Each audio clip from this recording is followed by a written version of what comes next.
up, Woodward. We are starting off your day with a brand new crew. Meet Broder.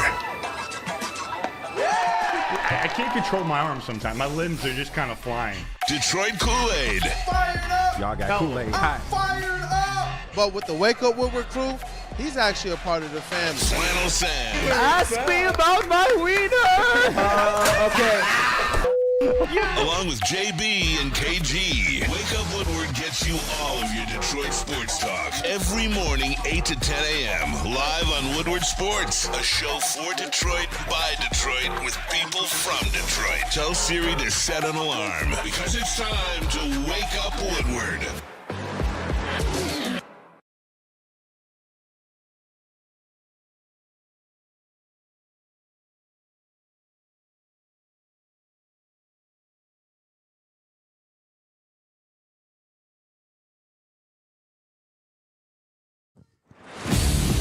And good morning to you. Welcome to Wake Up Woodward. My name is Stick. Kool-Aid is on the way in. He said he's going to be about 5 minutes late.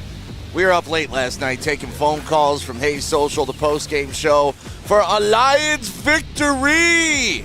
And welcome to Victory Monday. I was letting KG and JB know the reason I'm wearing my ugly Woodward Sports Christmas sweater today is the Lions got a gift last night. They did. And we got one.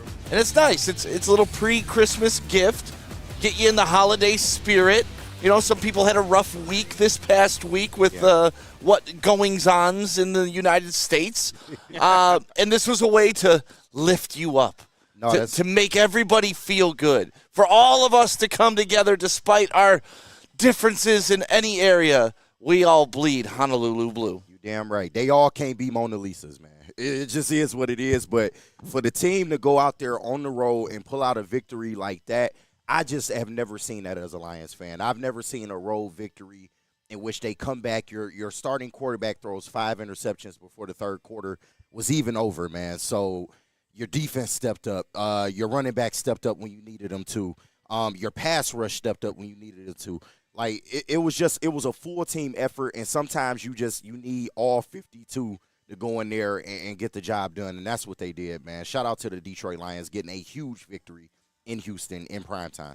Yeah, JB, how you feeling after last night? I mean, you were out with the whole fam came out. You guys were hanging out, watched the game. What were you thinking while that game was transcending? I'm not going to lie. I was stressed out.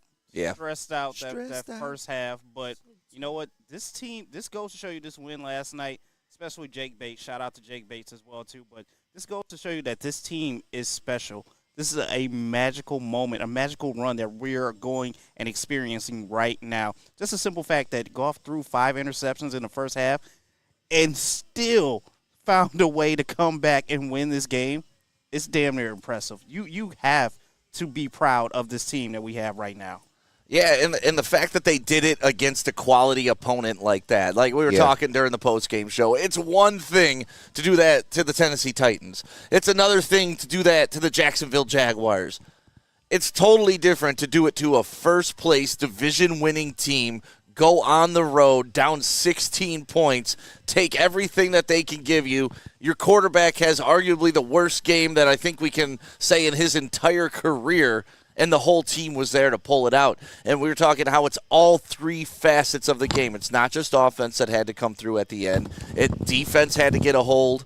And then, of course, special teams. It wasn't like Khalif Raymond last week putting up hundreds of yards in returns. No, it was Jake Bates, the man, the myth, the legend. I told y'all, man. He has Dan Campbell's heart now. He has Dan Campbell's trust. And that's totally going to change the way they draw up this offense. Because now you know all you got to do is get to the 40-yard line. Yeah. And you're in range. He's money. Like we're good, okay? Now we got 3 points. We can bank that.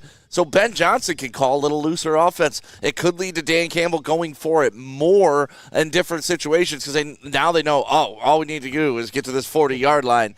And we're kicking field goals, baby. Jake Bates, boy, became a man last night. A man, Kool-Aid. Welcome to the show.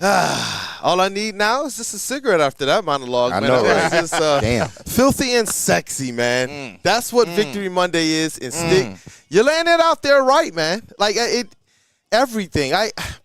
You know what's cool? While I'm just kind of just laid back here at Feldman Chevrolet of Novi, it's the fact that I wasn't shaken at all. At all. They were down 7-23. Yeah. And I wasn't shaken one bit because of what this team has continued to prove. Like, I feel like Jared Goff, like, man, we're going to be here for a while. I see you got the pose and shit. Over here posing. You're right. And we can address the elephant in the room, Jared Goff, with his 5 interceptions. Some of them warranted, some of them not. We could talk about the pressure he was under. We could talk about fluke tips, the fumbles that were interceptions. Before the end of the half, Hail Marys that aren't really interceptions, but they count as interceptions. Right. But, I mean, like, we could get into semantics, but really what I think Jared Goff wanted to do was put a show on for the world on Sunday night. Yeah. Like, and if he would have come out and thrown 85% boring ass Jared Goff football, we wouldn't have had the experience we had last. So this was Jared Goff just like acknowledging, like, you know what, every once in a while we got to make it interesting. You know what I'm going to do? I'll take the hit this week, guys, just so we can make it interesting and make it exciting at the end. You know what? I want Jake Bates to be a star. I'm done controlling the narrative. I want to make this game about Jake Bates. And that's a word from Stick, the official Jared Goff apologist of Woodward Sports. I'm not apologizing. I'm just so happy, like, he's willing to share the spotlight the way he is. You know, because like, he didn't want all that MVP talk. He didn't want all the MVP talk the rest of the season. He was like, you know what, guys? Sunday night football. Yeah, it's Sunday. Get the ratings up a little bit. Everybody's watching. I'm going to get out of this. I'm going to get out of this MVP talk. I don't need that extra pressure. We don't need distractions. And Jared Goff, being the gentleman that he is, he jumped on the grenade for all of us. What guys. a guy! What a guy! But you know what, Jared Goff, thank you. I want to be in the foxhole with a guy. I know man, how do you not? But still, how do you not? I get Man it. of the people. I get it. There are people out there, and I saw RG3 and people racing to be able to say, man, he just shot his MVP chances in the foot. And it's like, man, you know what this really is I think that people really hate that the Detroit Lions are on top. Yeah, America's team, because they got to be right now. And I think that some people out there begrudgingly, and every time they get opportunity to be like, oh, the Lions are knocked off. That's why week after week after week we talk about the narratives. There's some new team that's supposed to knock off the Lions. Oops, the Lions did it again, though. That's what I'm seeing here. And so when I hear people rush to this whole Jared Goff's MVP thing, get the heck out of here, because when it was winning time, it was Goff time. Yep. That's what I saw last night. And you tell me this, man. Out of all of the games we saw out of this first half of the season, you're telling me we're not going to see more of the perfect half, boring Goff, more so than what we saw last night? The rest of the way, we're going to see the same Goff that we come to know. And that's why I do believe that this guy still has an opportunity. Why? Because there's no Taylor Decker in that game last night. Why? Mm-hmm. There's no Aiden Hutchinson in that game last night. Why? The losses across the defensive line. Like, that's what I'm talking about. And this team still won. Last night, you got to see a little bit of the dark side of the Lions fan base, though.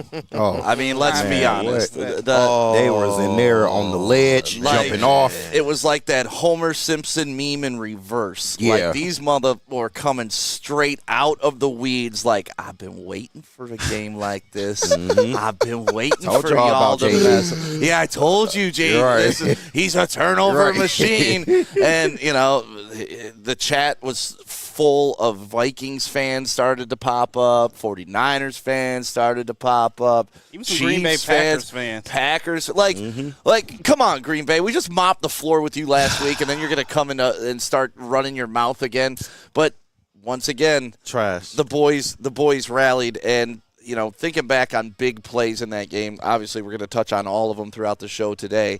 But Amon-Ra St. Brown, not a huge game. He did have 6 receptions, right, for 60 yards. But when the game was on the line, 3rd and 6, and you needed to get in field goal range with about 1:20 left, what did they dial up? It reminded me of the Rams playoff game where they iced it away. Yeah. Similar play. Yep. What did I tell you? Def, Texas, Goff to Amon-Ra St. Brown. That's what I'm saying. It's so guaranteed. If I know I can rely on that, listen, we're going to have games like we had there. Last year, how many people cried and complained after the Seattle game? How many people cried and complained after the Ravens game? I was told that we were done after that. That, this is it. It's proven. Yep. And then all of a sudden we saw exactly what this squad did. Sometimes the wheels just fall off. The issue is, though, Jared Goff knows he got the spare. And it's not a little donut. He got the full-size spare. He was able to change the tire, get right back in the road and say, what happened? What y'all talking about? What? Oh, we won? That's what I expected. That's what I'm saying. Like, we have a squad that's proving through injury, through adversity, we will battle. This is exactly when these fans, when they want to start to check out, that's when I realized that they're the ones, too, who probably didn't really take Dan Campbell too serious. There's going to be losses that happen, but when Dan Campbell says that the identity of this team is we're dragging you out to the murky, dark, deep water, and we will drown you in the abyss. That's what I saw last night. That game, we keep talking about every week. There's new things and wrinkles that teams are doing. And in real time, even though Goff had things to figure out, in real time, we saw Houston literally disappear in real time. Like, where's your offense at, bro? Aaron Glenn was like, suitcase, lose the luggage. I don't even need it no more. That's what he did to the Texans last night. And the Lions continue to prove you guys can add whatever wrinkles you want. We got you figured out. That's what I loved about that dude Justin and his tweet last night. Like, they understand. We got to stop, at least for me, we got to stop acknowledging that sector of the fan base that just don't believe at this point. I don't know what other proof you need. But the thing is, KG, you can't recognize them, right? They got to expose them, and you need situations like That's this. What Goff was doing. But listen, Jared Goff doing us yet another favor. Like, does this man stop? But last night, even during the broadcast, I was trying to caution fans that even if the Lions were to drop that game, this does not change anything. This doesn't change their plans for the NFC. Nope. Nothing. Yes, this would have been a bad loss. This would have been a bad loss to a good AFC team. But they didn't let it happen. They made the plays when they needed to. The defense, man, I cannot say enough words about this defense, bro. They played their life away. And even when it was 7-23, I still felt like they were playing a damn good game. And I love Brian Branch in the post game. They asked him what adjustments did they make at the half, and he said virtually nothing. They just came out there and they executed better. Yeah. They had the right game plan. They just had to fine-tune some things here and there, and that's what you saw in the second half. Your pass rush stepped up. Brian Branch was all over the field, man, making plays in the run and the pass game. Like I said, sometimes it takes a full team effort, and that's what you got last night. You know what? I know we're going to talk about the defense, but there was one play where TA got flagged. And I was like, why did he just bear hug the dude like that? Like you could have just turned around and probably made a play, and I get it. It's a bang-bang play. But what happened after that was very interesting because on the broadcast, they began to say, all right, they're approaching the Lions red zone where they're one of the best teams in the NFL. And what they do, they just turned into a completely different team and shut down the Texans. Like, okay, we don't want you as handsy. But overall, that defense, including Terry Arnold, I thought that there were a lot of good moments. And Aaron Glenn, that to me, when we said on the show, Aaron Glenn have a day, that's what he did against the Texans. That was a master class. Like, put that game in the Hall of Fame. AG's washed, according to the chat. I better not see no AG's washed. It's my favorite. It's like death, taxes, and people freaking out in the first But quarter. you either with it or you're not at this point. That's what I'm saying. What's up, bro? You on the boat or you not? Or are you sinking? Because if you look at that locker room, you think they got that bitch mentality that some of these people have? Like, they're not quitting. They're not giving up. And that's the one thing. If you haven't learned that about a Dan Campbell coach team by now, that even when it's over, it ain't over. And here's a nice quote that for a while was a joke, but Brian Branch put this out there last night. We're going to kick you in the teeth. And when you punch us back, we're going to smile at you. And when you knock us down, we're going to get up. Bro. And on the way up, we're going to bite a kneecap off. Damn right. We're going to stand up, and it's going to take 2 more shots to knock us down. And on the way up, we're going to take your other kneecap. Yep. And when we get up, it's going to take 3 shots to get us down. And when we do, we're going to take another hunk out of you. That was all hyperbole, Brian Branch. That was all hyperbole. It was all a joke. But last night was Dan Campbell's kneecap game. Damn right. That was the definition. Like, you could play that soundbite over the highlights and show kneecaps getting bitten, us getting knocked down. And on the way back up, they just kept taking a piece, taking a piece until there was nothing left. You know what's awesome about that? And it's a reason why. I knew it was Brian Branch. There's a reason why I asked you to do that. One, for our audio audience that's listening to the podcast. But where was Brian Branch when Dan Campbell made that statement? Because I know he wasn't on the Lions. Think about that. That means that whatever this coaching staff and this organization is doing, it's more than like promotional stuff. It's more than what people thought it was, gimmicks. If this is their identity and this is what they're preaching and this is what they're saying, and the reason why I ask that is because that press conference went everywhere. We heard all of the college, prospects this year using the Lions' cold words, or no, KG? No, that's a fact. Oh, that's what I'm talking about. So it's like whatever Campbell is doing, whatever these coaching staff is doing, these guys are resonating with the players, and I think it's because you got guys like Dan Campbell and Aaron Glenn who were those teammates, and those are your guys leading this charge, man. And it's a beautiful thing to see. And you can't beat it. Like, it's tough to beat a chain that doesn't have a weak link, you know? It's tough to beat a bunch of guys that just ride for each other. And you saw that with all these guys on their Twitter and their social media last night. Awesome. Just talking about how each other are dogs. What are you going to do when your back's against the wall? Are you going to fight? And that's exactly what they did last night. They fought. They fought. We've all had bad days.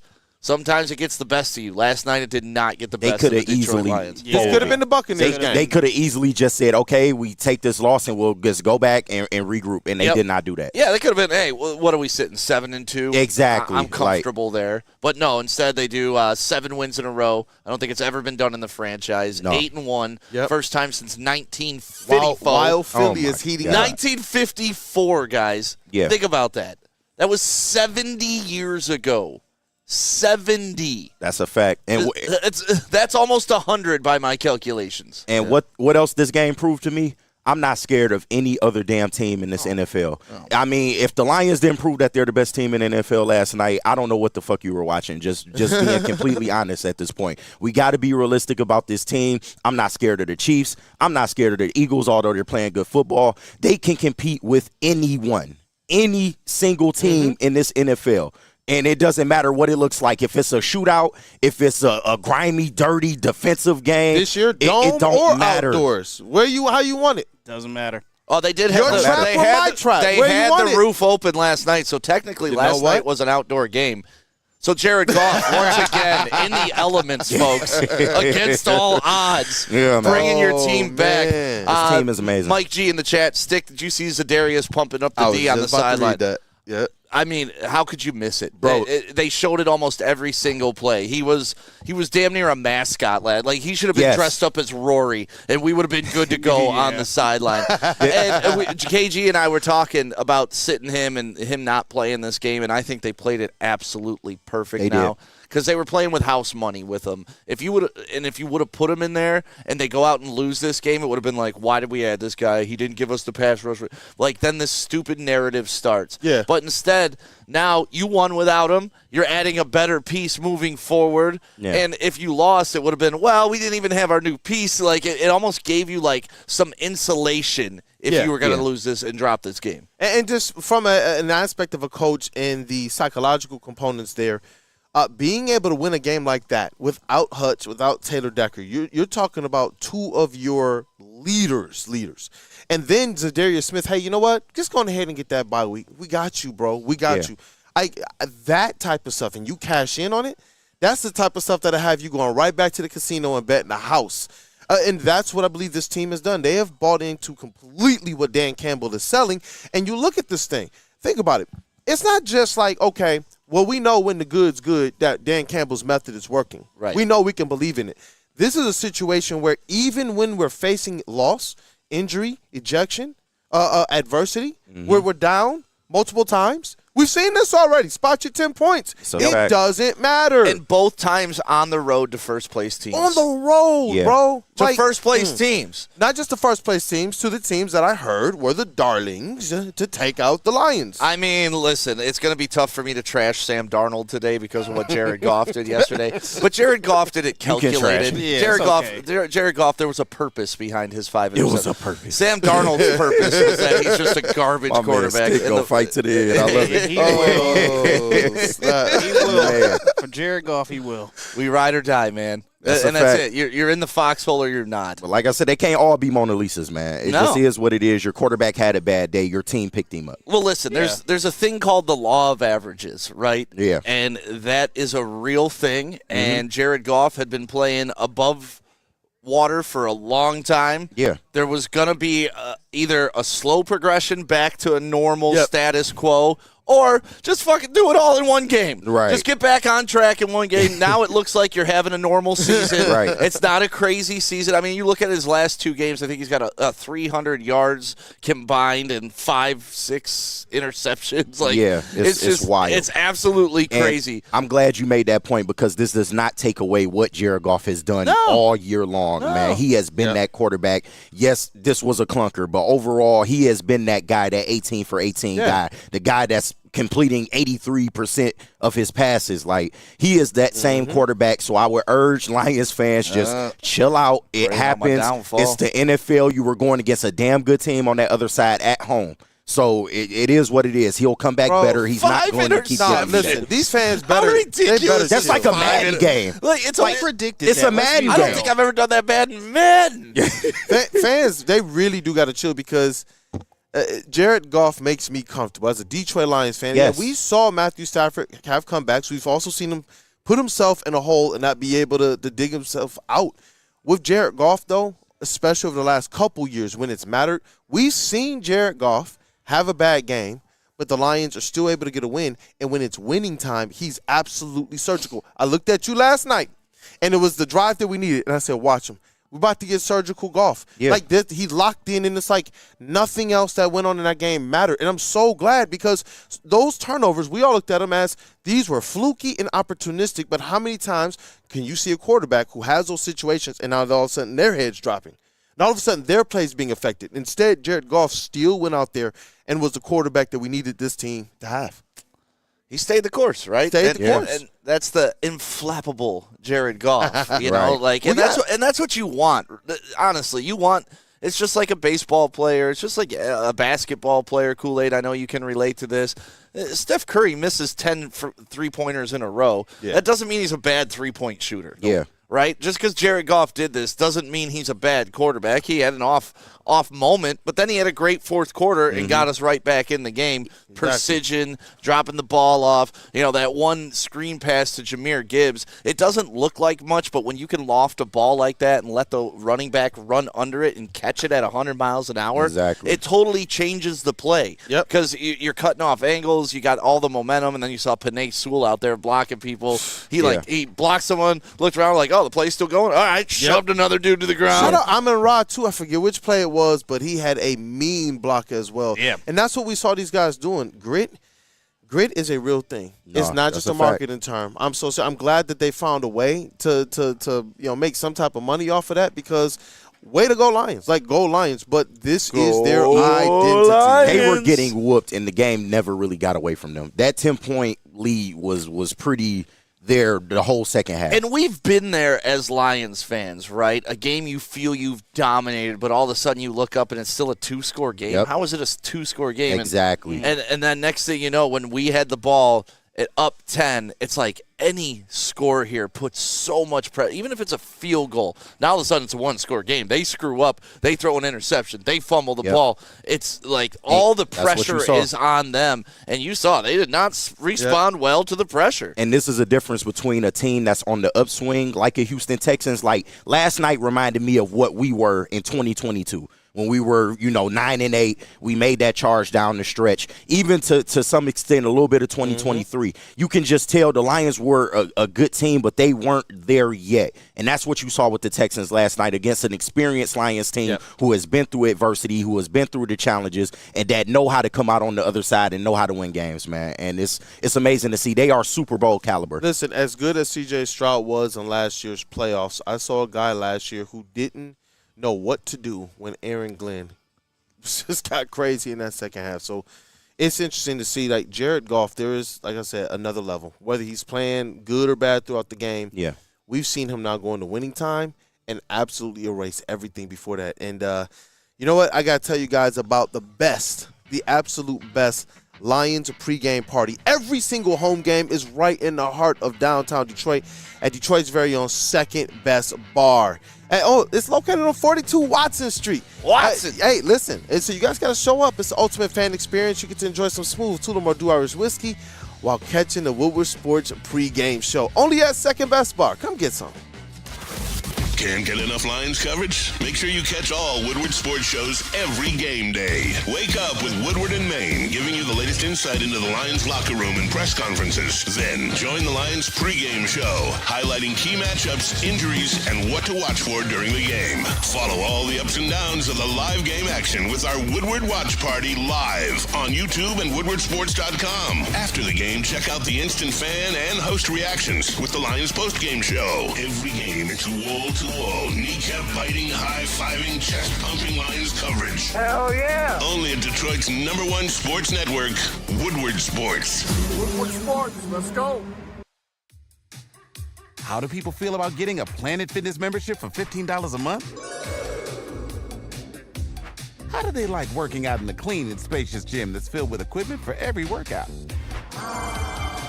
And how about free fitness training in the judgment-free zone that leaves them feeling energized all day long? Join Planet Fitness today with the free PF app, online or in club, and start getting that big fitness energy for $15 a month. The most talked about Detroit media by other Detroit media, and we love it. It's the Woodward Sports Network. Walk into any Lady Jane's Haircuts for Men today. Open 7 days a week. Sit back, relax, and enjoy precision haircut, scalp massage, hot leather neck shave, and hot towel treatment from one of our talented stylists. Step up your game this season and take advantage of our $20 haircut special. Scan the QR code and get your coupon today. Lady Jane's Haircuts for Men, the ultimate haircut experience. Open 7 days a week. Walk-ins always welcome. Lady Jane's Haircuts for Men. It's wicked awesome. You want to go see your favorite football team on Thanksgiving Day. And I do. You got a girl that's much better looking than you. I do. You know what we call that, KG? What? We call that out-kicking your coverage. That's a fact. And we want to celebrate somebody here in Metro Detroit that has out-kicked their coverage the furthest. I'm Jake And Bates if with you this got a shit. hot girl and you're an average-looking guy, we need you to send us your picture on X or Instagram. Make sure you tag Woodward Sports to enter. And you could be Thanksgiving Day at Ford Field watching the Lions play with your hot girl. But here's the deal. I mean, this was the big debate last time we did this competition. Yeah. This isn't the hottest girl competition. Because if you have a 10 and you're a good-looking guy like an 8, that's only a 2-point differential. Ratio matters. But if you're dating a 7, matters. if you're dating a 7 and you're a 2 ugly-looking dude, that's a 5-point differential. Ooh. So Yeah. you would have swing. outkicked your coverage further than the 8 dating a 10. So this is not the hottest girl competition. This is the outkicked my coverage competition. Who's judging the guys? It's all of us. Well, that's the thing. We gotta be a little sus to have this contest. At least you was real about it. And if you guys aren't comfortable in your manhood to judge some men, I will take that responsibility because last time this was such a great contest and it did wind up between like a below average looking dude with a above average looking girl. Ugly, just say it. Ugly as hell. Compared to a hot girl Only his with a mama decent could love her. looking guy. Yeah, listen, he got a girl. That's all that matters. Face for radio. He got a girl. Got a face for radio. And he outkicked his coverage. I mean, that was just the fact That's of the a matter. wild So we're doing it competition. again. We're going to be picking the winner. So get your picture in. hilarious. Get it today. This is Woodward Sports. Outkick your coverage contest going on for like the next week and a half, or 2 weeks. So make sure you get your picture in. We want to talk about it. We want to have some fun with it. hilarious. And you take some pride in the girl. Like, listen, I'd enter the contest. I consider myself an above average looking guy, but I consider Let's my not wife. get carried away. Okay, see, see, yeah, KG's quick to judge guys. Let's just throw that out there. I don't want to judge guys. You don't say that a little confidently. I'm just saying. You just say that a little confident. That's all. But I would proudly say my wife's a 10. So like I have a point differential. I outkicked my coverage. Hey, I'll I'm keep not my dating coverage. parallel. Yeah. I definitely know I did, man. Yeah, so let's get in there, get in the contest, make sure you put it up, and we'll be keeping track throughout the next couple weeks. Let's have some fun. Let's have some fun. I kind of want to hear Stick kind of call those, commentate those things. Maybe put them through a combine or something. Right. That would be hilarious. That would be dope, yeah. That would be hilarious. Right. But Listen, they've already done their work. They got the hot chick. make her work. No, man. No. You could be taken a lot of different ways. Yeah. You know what? Someone's going to clip that and be like, oh, okay, Kool-Aid. Clip it. Welcome back to Wake Up Woodward. We're live at Feldman Chevrolet of Novi. It's Michigan's #1 Chevy dealer. They're just dealer of the year after year after year after year, and they're going to get it again this year. Shout out to them. The process is simple. You've heard a couple people on the network who have gotten cars here tell you their actual experience, and Kool-Aid might be joining that soon as well, man. You getting this one? I wish, but the 4 kids has rendered me out of this selection. Or strap them to the top. They'll be all right. I think it's got Flintstones that shit. You got to Flintstones that shit. I got this luggage bag that like straps to the top of the car. Just think of how cool your kids are going to think you are when you drive away from them in this. Yeah, that's a fact. My wife comes like, keep driving. Right. Keep driving, too. Kids would be happy to be left at school. That's my dad feeling off like that. Why? We never see you with them, but that's my dad. Oh, my gosh. Hey, and listen, that could be you, too. All you have to do is get to Feldman Chevrolet of Novi. Stop by. But, hey, listen, chat family, as always, you guys are the most important part of the WUW Crew, and y'all better be fired up. Run the likes up. Oh, they satisfying for today. Victory Monday, man. That like button is messy today. Because it's a win, but it was such a beautiful win to see them go and literally do this. Like literally bring Dan Campbell's words to life. Like, we're never down and out. We literally saw them last night go and take a chunk out of a butt cheek. Yeah. We literally did. How do you kill a team that won't die? Yeah, listen, brother, we saw them go and beat the crap out of somebody with 3 toes and 1 butt cheek. Just like Dan Campbell said, like they went and they folded them. I will beat your ass. That's what I'm talking about. Yeah. Like, I used to believe, like, okay, I like the energy. Tough, man. But when you realize it's actually him and his players are like, oh, it's cool for us to be like that too, and they are absolutely loving it, it just feels good to see as a Detroit Lions fan. I still don't know what we're seeing. And this attitude was set 3 years ago, right? This isn't something new, and this isn't something that can just bloom out of nowhere, right? You either build this up through trial and tribulation. And you remember last year before Monday Night Football, I believe it was, Dan Campbell is crying, talking about the guys his first year. Yep. He knew they weren't going to ever be ready for battle in the term of talent-wise. But the hunger, the grit, the fight, they were everything that this team is, but they just didn't have the talent that this team does. And you get carryovers from that team. You know, you have a Taylor Decker. You have a Frank Ragnow. I believe Amon-Ra St. Brown was on that team. Panay Sewell was on that team. You know, Malcolm Rodriguez is probably the perfect example of that team. At no time should that guy, no offense to Rodrigo, at no time should he be a starting middle linebacker as a rookie in the NFL. But that was the talent level of the team at that time. And they weren't really worried about some guy being this much better than him because they knew the heart and they knew the aggression that he had. Yep. And obviously he's been able to stick around through these 3 years. And this make team, an impact. And this team, the foundation is there, and these guys check each other in the locker room. That's what you love to see. It's beyond a Dan Campbell thing now. Like, Dan Campbell made the culture, and now he just gets to walk around and make sure that everybody else is enforcing it. It took on a life of his own. Yeah. It's fantastic to see. The Lions have their own identity. We're not the fake fucking Patriots. We're not trying to be San Francisco with the West Coast offense. That team's copy now. We're the organization that other We're the NFL blueprint. We're the organizations Honolulu blueprint. Ooh, put that on a shirt. Jay-Z's coming out with an album. Honolulu Blueprint. That's great. Put that on the shirt stick. You like that? You like that? That's the one. You like that? I like that. I'm fired up. No Kirk Cousins. I don't know if I've ever been this loud in Feldman, but I'm 8-1 feels so good, man. This Detroit Lion blue vet. I know, it's perfect. It's so got perfect. the gray one over there. Yeah, and you know what? Yeah, we got to talk about Jared Goff. I when I look at the game, there were a couple on him. What? Absolutely. There were a couple. Don't let stick hear that, Joe. Don't let stick hear that, Joe. There were a couple nice completions. Stick, cover your ears. Listen. Cover your ears. Go get my coffee now. Yeah. When it mattered, we know that Goff that we know showed up. MVP Goff showed up in winning time. The mistakes that happened prior, there were a couple of him. But to be fair, C.J. Stroud, the media darling, he had a couple interceptions as well. Shout out to Carlton Davis, and we are going to talk about him. But KG, what up? Jared Goff, man, there were a couple throws that were on him, and we obviously want him to get better and better so that we can have an opportunity to definitely win a Super Bowl.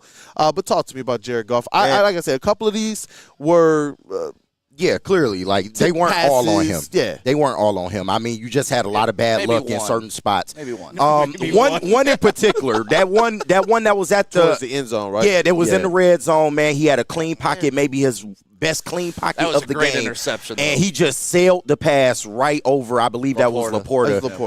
In the end zone, man. So, like I said, it wasn't perfect, man. And you got to give credit to DeMeco Ryans and this Texans defense.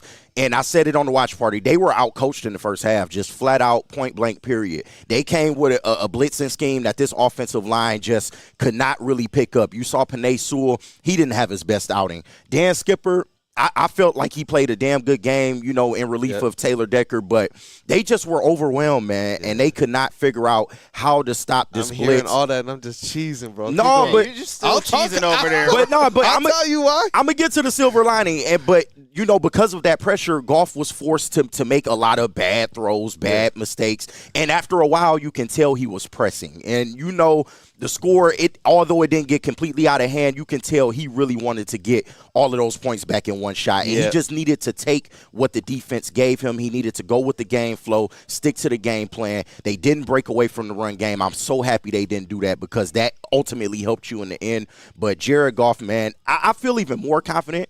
The fact that he threw 5 picks and still had the mental capacity to go out there and still put on the best show he could in the fourth quarter and get this dub, man. To have somebody that resilient under center, I'm not worried in any situation, even 5 interceptions. Tell him. Just to not sink right there after those 5 interceptions and just soak on the bench, but to still go out there and still prove that, we can still win this game. The first 2 interceptions, I'm not putting on them. I just think that's like dumb luck. That the ball gets batted in the air. I'm not putting the next 3 on him either. The next 3 after that. I mean, that's your prerogative. That's your prerogative. I'm just going to call it like I see it. The first 2 is just dumb luck. Like, there's no possible way that you could have seen that coming at all. Just the ball get batted in the air, and Houston somehow just right underneath it. But the rest of those 3, I got to agree with KG. He was just pressing his luck, trying to get all those points back in one, which you didn't need because you had time. But, hey, he still went out there and proved that, you know what, I'm going to be here for a while in Detroit. And let's give a shout-out to Dan Campbell, too, for not throwing the baby out with the bathwater. That's and like,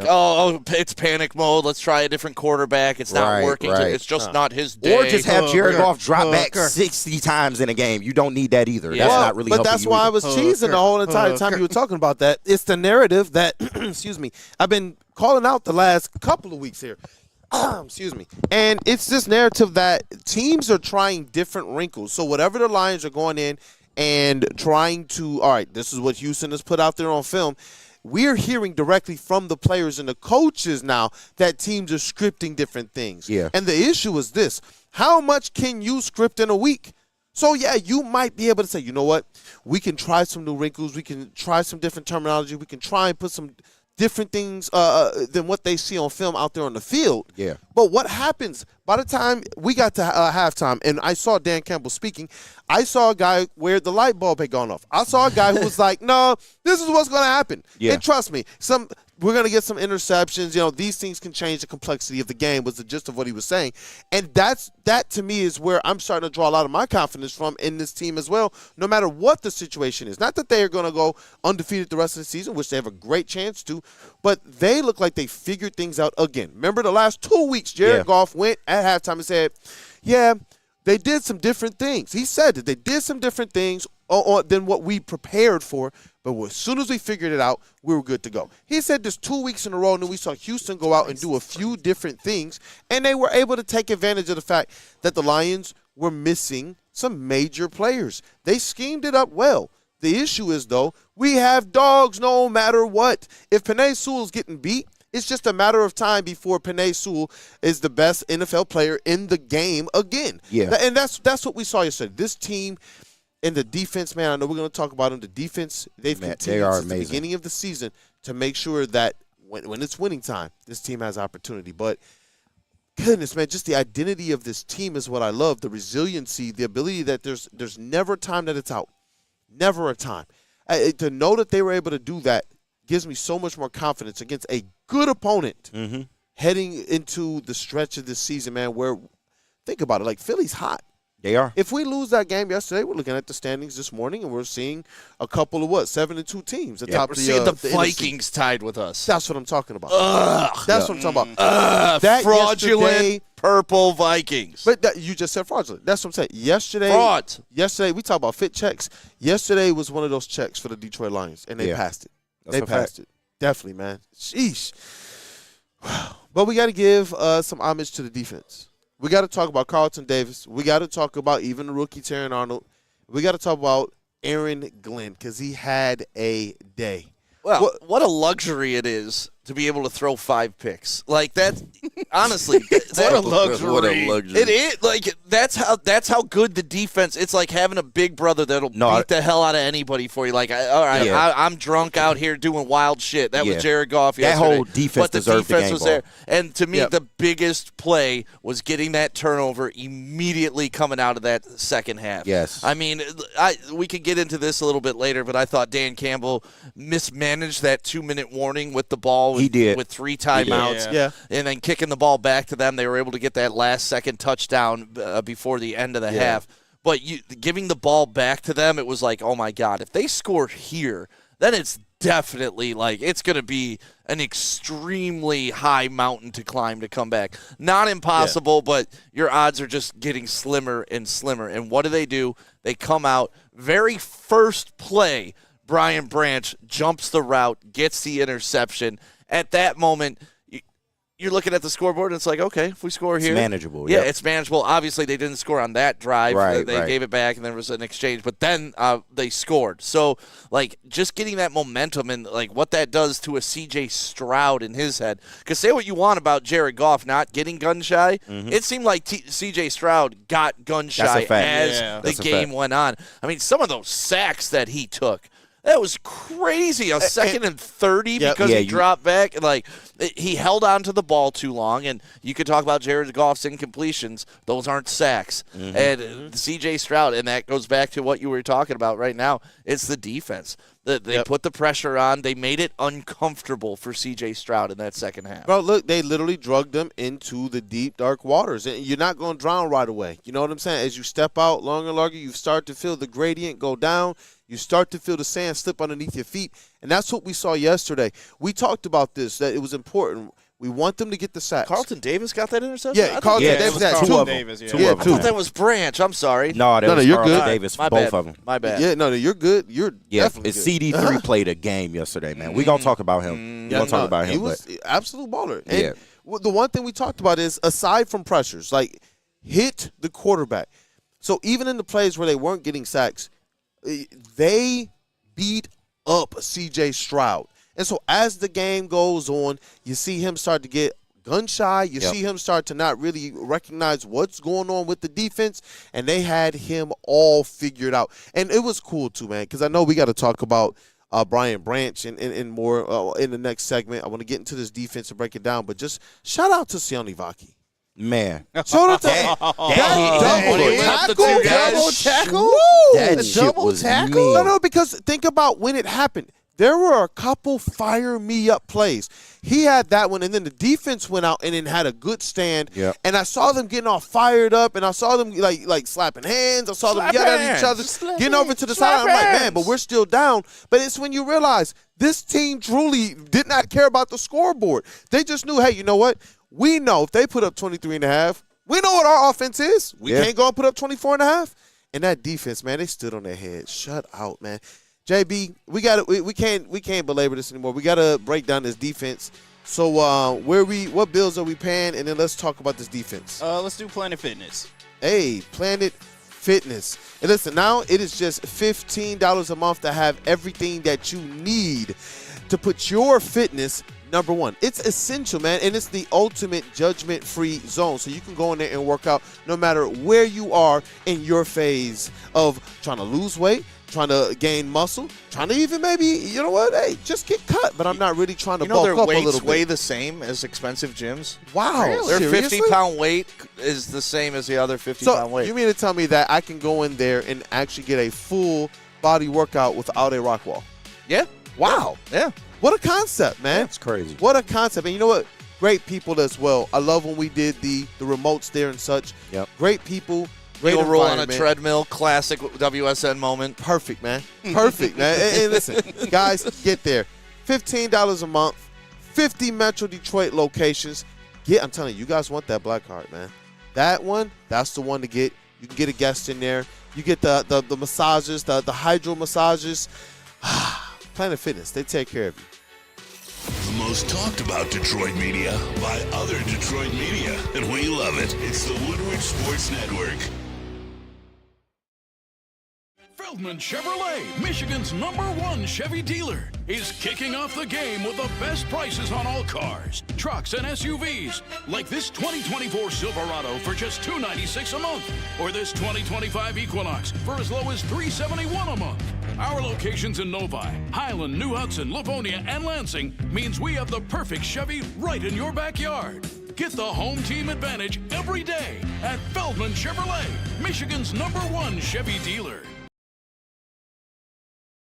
A network for the city, by the city. Woodward Sports is Detroit sports. It's the New Holland Brewing Company Lions pregame watch party. Every Lions home game live from Second Best Bar, Detroit. Enjoy the pregame hype with a live broadcast every week with Woodward Sports personalities like Neil Rule, Sean Belegian, and the Heavyweights.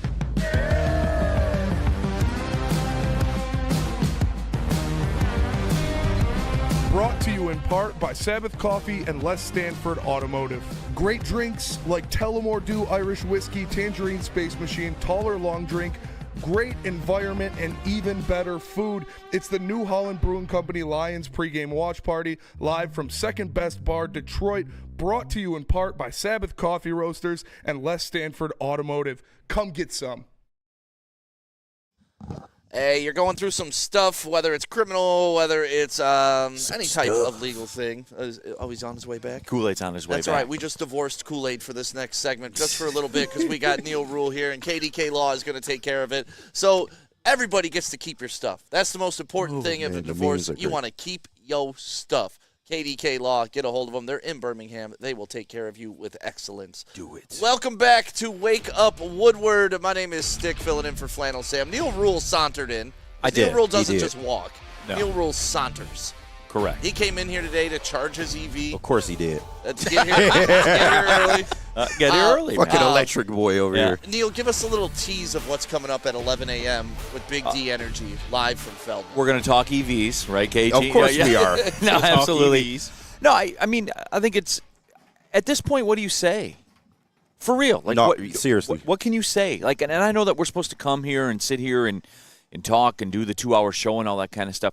I've run out of stuff to say about it. No, like, you haven't. I know. No, you haven't. No, but again, though. I feel his sentiment. I do. You know what? You know what kind of washed over me last night after that game ended? We are what we talked about on the pregame show when we looked around the NFL, and we keep saying, well, when are the Chiefs going to lose a game? How can they keep winning like this? We are that. Yeah. Like and I don't even think we realize it. We are that. We are them. It's the same deal. It's like it's almost like the first 3 quarters of the game. Obviously, when you're not playing the Titans or whatever, but like the first 3 quarters of the game, almost like an appetizer, and then you're like, all right, it's time to go win. Yep. And like this team, like literally this team, again, how do you want it? To quote the great Tupac, how do you want it? They win a different way every week. Yeah. To quote the great movie, The Program. 4th quarter, time to put the women and children to bed and go hunting. Yeah, go looking for dinner. Yeah, that's it. It is. It's wild, and it doesn't matter if it's a rookie kicker hitting 250-plus yard field goals. One grazes the upright as it goes through. If it's James Houston shitting his pants, it does. It literally doesn't. Ride or die. Thank God he wasn't a center. Yeah. Thank God. Oh my God! You mentioned Goff had to do, but yeah. It's just. Jared Goff threw 5 picks before the third quarter was over. Before the third quarter was over. And still, I sat there last night and said, well, this will be entertaining when they pull this one off. I mean, we were locking eyes across Hayes Social. We were. No. We were. We looked deep into each other's soul. Right. And it was just like the nod, the we know nod. It was the we're gonna be okay. Casuals were going to be the way that they were. The end of Batman when they're sitting there and he gives them the that was the nod. That it was a common understanding that just stay calm and it's going to be all right. And look, this is something too. I've noticed I have prevailing themes like on the pregame show when we come into Big D Energy, and looking in the chat, because I would walk over at Hayes Social yesterday and come over and peruse the chat and everything like that. We still got to do a better job, everybody. Clearly. And your favorite chatter's favorite chatter was in there, broken last night. That's clear. The writers, all the writers on X, everything. The national Everybody media, was they out. was ready. Everybody was out on him. Everybody. And they still won. They still won. And I'm not going to say told you so. Because I'm not going to do that. I'm not going to do that. Because if somebody walked in and said, "Hey, you got to bet your children on this game who you take him," when it was 23-7, it'd be tough to say, "Well, all right, I'll take the Lions." Right. It'd be tough to say that. But I'm not going to say I told you so or I knew or anything like that. My expectations were still that they were going to win the game, and that's wild. Yeah, that is wild. But they were never really out of it though. Like it was always there for them. It was always a 2-score game. It was always there for them. Well, Neil's going to bring the heat coming up at 11 a.m. Big D Energy. Sean Belizean. Sean Belizean. Oh, Can you text him and remind him that we're at Feldman today? He knows. He knows. Because it was glorious because he lives 4 minutes from here. Yeah, he does. He loves I'm an coming hour here. from here. He did drive to Shelby Township. I'm an hour from 30 here. minutes, but he loves coming He's here. 4 minutes from here, but yesterday he was an hour from there, and I was 4 minutes from there. Well, Neil Rule, looking forward to Great 11 time. a.m. All right, Kool-Aid, sorry to... Big D Energy. Yeah. No, man, Kool-Aid. Look at Neil Kool-Aid on knows the woo. rules. On the feet, lose the seat. But Neil on the woo. Neil ain't no get your shit and get out today. Oh man, you love to see it, man. You love to see it. welcome back, Kool-Aid. And What up, though? obviously, Neil was wandering around. I wouldn't know what to do when my EV is charging. I don't have an EV. I wouldn't know either. Like at the gas Only station, he I knows. just go in and go shopping for something. Here, he's just walking around, being a man of the people. That's what Neil Rule does. We are live at Feldman Chevy in Novi. That's what we do every other Monday, and it turns into pretty much Victory Mondays. I mean, every Monday's It's just Monday now. That's just It's what it is. just all Monday but now. one has Mondays been. It's literally just a regular Monday. Yep, just Monday now. Status quo. Just Monday now. Kool-Aid, you Yes, really sir. wanted to talk about the defense. Yeah. I mean, and we We got listed to. several players from Brian Branch, Ali McNeil, Carlton Davis. Terry and Arnold. Terry and Arnold. All of them. Yeah, you Josh guys. Pascal. James Pat Houston Pascal deserves some love. I mean, let's start with the run defense because I think that set the tone for the entire game. When you Yeah. can hold Joe Mixon to 1.8 He was yards frustrated. per carry. Mm-hmm. He was frustrated, but do you know, like, people were pissed at Mixon and were coming at him. Oh, why is he doing that? They're winning and stuff. But he knew. That's why Joe Mixon knew we cannot keep kicking field goals. He can feel the against water. This team was starting to creep up and get higher. He knew in that moment, like, we're squandering opportunities to put this team away. Yeah. And when you don't put away a Dan Campbell Detroit Lions team when you have the opportunity, you are just asking for retribution. Yep. So yeah, that's a great point. No, that's a fact. Because the run defense for this Lions team is literally what kept them in this ball game. Not only did they open the game with a solid run defense against Joe Mixon, but as the Lions were climbing back in the second half, and in particular the fourth quarter, the Texans were in a situation where they couldn't run the football. And when you can't run the football and you have a 2-score lead in games, that does not bode well, man. Like, the fact that you had to rely on C.J. Stroud to go out there and try to make plays either out of the pocket or, holding on to the ball too long, and that's where you start to see the mistakes. That's where you start to see the sacks pile up. That's where you start to see the pass rush get home. And it's just so tough when you can't run the football the whole game. I mean, like I said, from start to finish, that run defense was there the whole entire night. Aleem McNeil stepped up, man. You love to see it. DJ Reader was great. Josh Pascal, man, in the pass rush in the second half, he was integral. You got to give it up to James Houston, man. Yep. We got a James Houston sighting Houston's last back, night. baby. I mean, it just when the guy is on the field and he's making plays, you got to give him credit, man. So, I mean, everybody stepped up on this defense, and they were literally the only reason why you stayed in this game. Yep. The only reason. Hey, Yeah, holding them to field goals was huge. Yeah. Yeah, definitely. Joe Mixon on the game, 25 carries, 46 yards, 1.8 average. He held and his him under longest 50 run, yards. Yeah, after that first half, too. Yeah. His longest run was 8 yards on the day. And to me, that shows great improvement. I thought that they were going to have to get Darius Smith back for us to be able to see that type of improvement because they had gotten gashed a couple times before by the running backs. In this game, no big runs at all. They locked everything down, which gave them the opportunity to turn C.J. Stroud into a one-dimensional quarterback. Then that means that now you get the opportunity to put more hits. You get the opportunity to have more sacks. 4 sacks, 2 interceptions. Yeah. C.J. Stroud is known as a guy that doesn't turn over the ball. I mean, we saw 7 interceptions last night. Yep. 7. Yep. Crazy. That's especially for 2 quarterbacks that are known for taking care of the football and not making those types of decisions.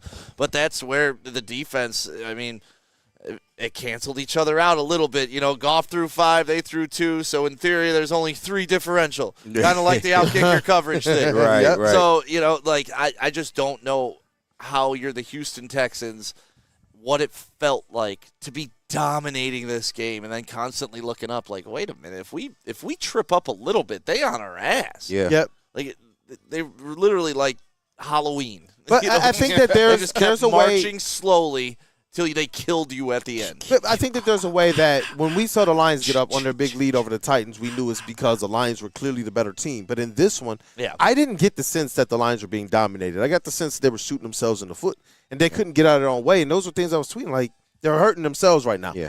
And as soon as they got out of their own way, because the defense was on one the entire game, as soon as the offense got out of its own way, we saw the tide change. And I have to believe, just as our players knew, don't lose confidence and faith. We know what the deal is.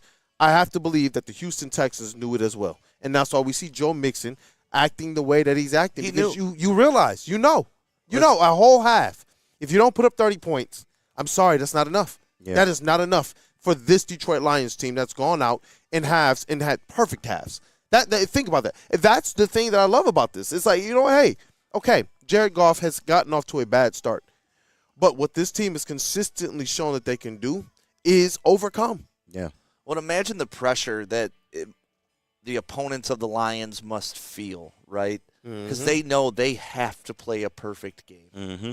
And they know the Lions don't have to play a perfect game. Yeah. And when you're putting that pressure on yourself, it creates opportunities for the Lions to cash in on it. It creates opportunities. And really, the defense yesterday, we can – a lot to the secondary, but yeah, we'll touch on the secondary. C.J. Stroud holding on to that football and taking some of those sacks were just so egregious. Yeah, like there's no way. There's no way they should have been sacks. Honestly, like Aleem McNeil should not have been a sack. That's a James fact. Houston should not have. You cannot let James Houston track you from 10 yards away and get sacked. You have to see that coming.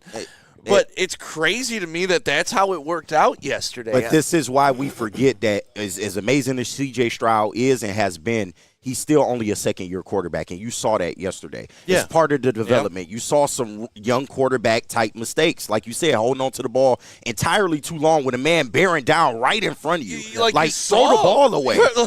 Or take off with your legs. You're a pretty good runner as well. But that's why AG changed things, though. There came a point in the time in the game where there was less blitzing and more relying on your front four. Yeah. And that's but they were getting say. home. That's the difference. You were winning one-on-ones. And I'm going to run down some stats, but go ahead. No, what I was going to say is I believe that this is a testament to just how good the cornerbacks were. I get it. People focus on when they hear a cornerback's name called because it's generally in a bad play. Yeah. But you got to think about this. We're wondering, how is C.J. Stroud getting tracked down after 10 seconds? And I do believe that those cornerbacks in that secondary play, they do deserve some credit. And the linebackers and how they changed how they were going to contain. I remember at one point in time the broadcast broke it down like they were now doing a different style of containment on C.J. Stroud that was boxing him in a way that maybe was making him uncomfortable. I don't know how many other teams have employed this against him, but it was interesting that the broadcast made mention of exactly what AG was doing with effectively his front seven. No, that's a fact, man. And I want to run down some of these stats for the, the front four, really the front seven, man. Because Jack Campbell, second on the team in tackles with 7 total tackles in a pass defense. Jack Campbell has been everything you can ask for, man. He leads this team in tackles. He continues to go out there and make plays, man. Aleem McNeil, you had a sack and 2 TFLs. Josh Pascal, you had a sack and 2 TFLs, man. Hold on, still going down the list. Pat O'Connor. Shout out Pat O'Connor, man. He came in and gave you 2 TFLs in a sack. Man, just amazing, man. Trevor Nowalski was out there making some plays as well. But James Houston with a TFL in the sack. So, like I said, you needed some guys that you don't normally rely on to step up, and that was Pat O'Connor and that was James Houston last night. And every play was integral. When you're in a game of that caliber where any one mistake could really cost you down the road, they stepped up and performed, man. In the lack of a pass rush, I know we talk about Zadarius Smith. We would really have liked to see him last night because maybe he would have made the difference sooner in this game. He made a difference. He was cheering his ass off. And that's a fact. That's a fact. He lifted all of our spirits. And the shot that I love most, man, it was like approaching the end of the third quarter. They flashed over to the sideline. Terrell Williams, he's coaching up the defensive line, and who's right next to him, man? Yep. It's Z, man. And he was damn near like a coach himself, man. I heard he went over and talked to Jake Bates before the kick. He is absolutely, and this is why when Brad Holmes does something, we have to just respect it. He knows what this culture means to this team. It isn't just a word. It isn't just a feeling. Like, it is a way of life for this team to operate. And he went and got a guy that fit that culture. Now, is he the most, a star-studded player? No, not at this point in his career, but it he doesn't fits, matter. But exactly. Look, he you just fits, listed O'Connor, Nowalski. Exactly. Like, they're not stars. Yeah, it fits what he wants to do with this team. And he has a plan, and he executes every single time. I can't wait to see what Z is going to bring to this team next week. But you had the guys step up when you needed to. And that's why I wanted to be able to make mention of what Aaron Glenn, some of the changes defensively that were made, is that it seemed like the team played in the second half more like we got edge rushers. And in the first half, it seemed as if they were playing as if we need to get pressure by creating certain type of blitzes coming from either the second or the third layer of the defense. In the second half, they were put in some weird positions, though, in the first half, right? I mean, it was kind of panic mode, quick change, lots of turnovers, stuff like that. You're trying to force some action. You realize the team is losing it. So maybe that's part of the reason they were going a little bit different in the first half than the second half. Yeah. Once you start to get your own turnovers, start to control the game a little more. Yeah. I was just so impressed how when the Texans needed big play, they just couldn't get it done. But in previous weeks, we did see the Lions employ more blitzing, getting more pressure on the quarterback from, like, the secondary as well. Yeah, that's because you had to. But that's what I'm saying. Yeah. They looked like that in the first half against the Texans. In the second half, it looked more like the defense that we're going to see them play when Zadarius Smith is there. It was almost they were like, you know what? Let's rely on Pascal that he's here, rather than believing we have to manufacture the pressure from the secondary, and that's what encourages me even more. Now you're going to add a Zadarius Smith to this, and it was interesting because the one thing I wanted to be able to focus on for this game in particular was QB hits. And by the eye test, I thought Jared Goff got hit more times than C.J. Stroud, but in reality, the Lions got 7 quarterback hits in that game. Beautiful. To the Texans 5. And those I wonder things, when they accumulated those, though. It seemed like that those came in the third and fourth quarter. In the second half. Yeah, second half, definitely. There was no pass rush in that first half. No. Like virtually none. And that's why C.J. Stroud literally was the only person tearing this team apart because Joe Mixon, I think, had 12 rushing yards at the half. Like, it was all C.J. Stroud in that first half. He had a touchdown. Well, yeah, but at the goal line, I mean, it is what it is. But C.J. Stroud was the reason you were losing this game in that first half. Yeah, and just to add on to those stats, because you called out the tackles, you called out the tackles for loss, the passes deflected as well is awesome across the board. But the QB hits, all the players that have those, in addition to getting a sack or getting these tackles, Brian Branch had one, Aleem McNeil, Josh Pascal, Pat O'Connor had one, James Houston had one. So 1 tackle, 1 sack, but he also had a QB hit. That's great. Oh, that's what I'm talking about. Pat O'Connor.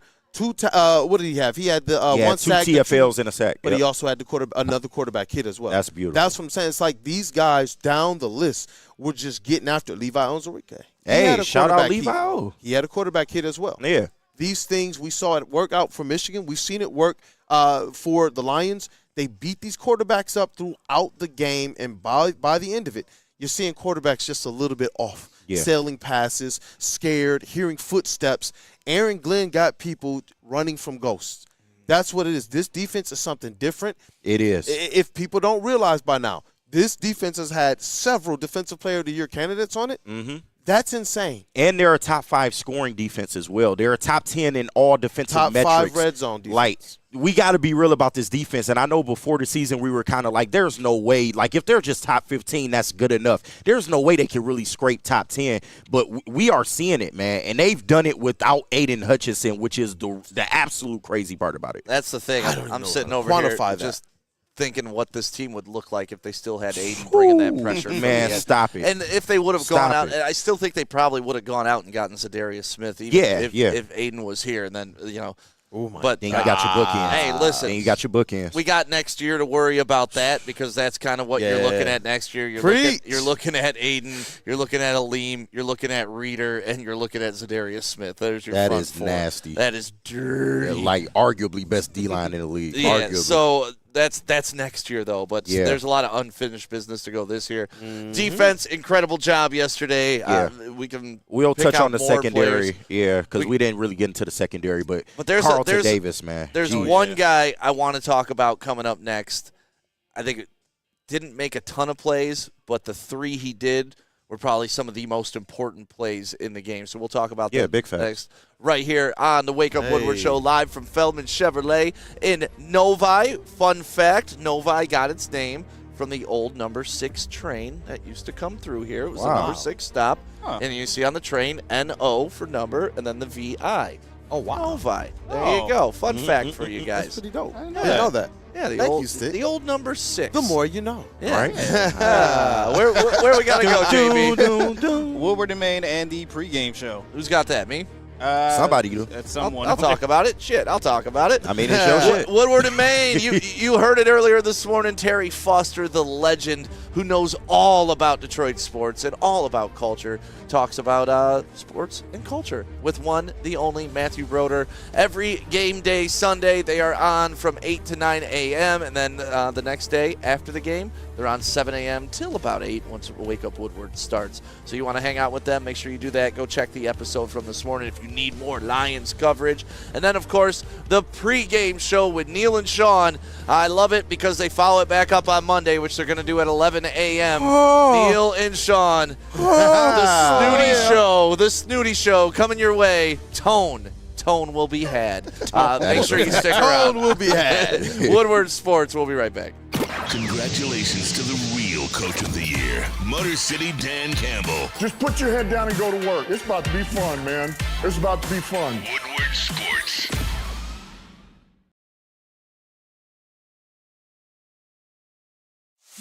It's bear hunting season, and Dan Campbell is hungry for some kneecaps. If you can just get a hold of them and you start dragging their ass out to the deep, dark abyss, you can drown them. The Kings of the North are back for another year of the brand new Lions. Make sure you're locked in to Detroit's #1 sports network for all the news and info on your Detroit Lions. Woodward Sports, let's go.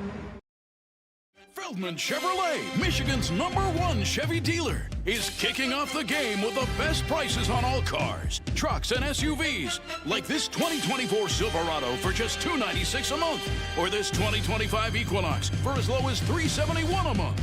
Our locations in Novi, Highland, New Hudson, Livonia, and Lansing means we have the perfect Chevy right in your backyard. Get the home team advantage every day at Feldman Chevrolet, Michigan's #1 Chevy dealer. A network for the city, by the city. Woodward Sports is Detroit sports.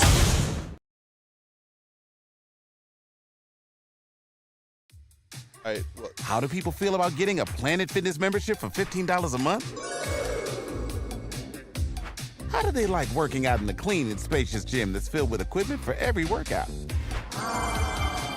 And how about free fitness training in the judgment-free zone that leaves them feeling energized all day long? Join Planet Fitness today with the free PF app, online or in club, and start getting that big fitness energy for $15 a month. Hey, look, I got to tell you guys about Lady Jane's Haircuts for Men.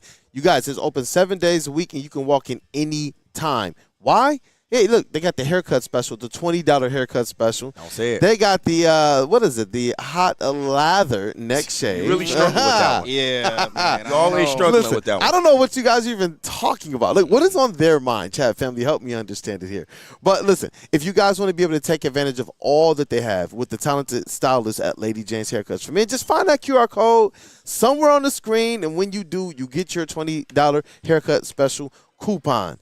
Get to any Lady Jane's Haircuts for Men, open 7 days a week. It's wicked awesome.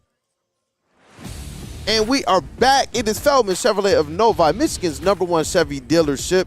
And it's a Victory Monday. It's a Victory Monday. 8-1 Detroit Lions. Ooh, they drugged the Texans into the dark abyss, and they drowned them. Drowned them. I wasn't worried one bit. I remember I walked into the post game. I was looking at all you guys. I was like, you know what? The crew looks locked in for this comeback. It was dope. Hayes Social was epic last night. Me and Justin being able to celebrate with everybody. Hey, you know, I saw a turnaround when Kool-Aid walked in the building. Yeah, that's a fact, too. That's a fact. We had already started the charge, though. We'll call it a Woodward thing. Yeah, you added to it, though. Woodward Sports, You got your man. buckets. Hey, you know what? James Houston, man. I got a tackle. I got a quarterback hit. I got a sack. He's alive. Crap my pants. Right. He's alive. But, hey. James Houston lives. Right. You know what? And that's a testament, honestly, to how these players are trying to get after it and how the coaches are believing in them and put them in position to succeed. But I know you got to tease something, too. And there is a player that I believe does deserve some attention here. There is. Not the breakout game I was expecting out of this young man coming back off a 2-game suspension. But if you take J-Mo off the roster for this game, it's a loss for the Detroit Lions. Ooh. Good point, Stick. He had 3 catches. That's it. But 2 of those catches were for first downs when they needed them the most. Yep. And those catches weren't just wide open, I turn around, the ball's there. It's bobbling it, taking a hit from the front, taking a hit from the back, falling to the ground. Did you see the one where he had to reach backwards? He was coming across the middle of the field. Goff put it just behind him. He had to turn and grab that mug. And I remember even the broadcast remarking at that, saying, wow, what a catch by J-Mo. Because in real time, I just thought, bang, bang. That's the play. Yep. When they slowed it down, I was like, wait, he's making all hands catches like that? And that's the thing. Remember year 1, the knock on him? Oh, J-Mo doesn't have hands. He was dropping some wide open balls. He was a little bit nervous, it looked like, on the field. Yep. Yesterday, if it touched his hands, that dude was glue. And the moments that he had, and that's what I love about this team, man, is Amon-Ra St. Brown doesn't need to have 114 yards to affect the game.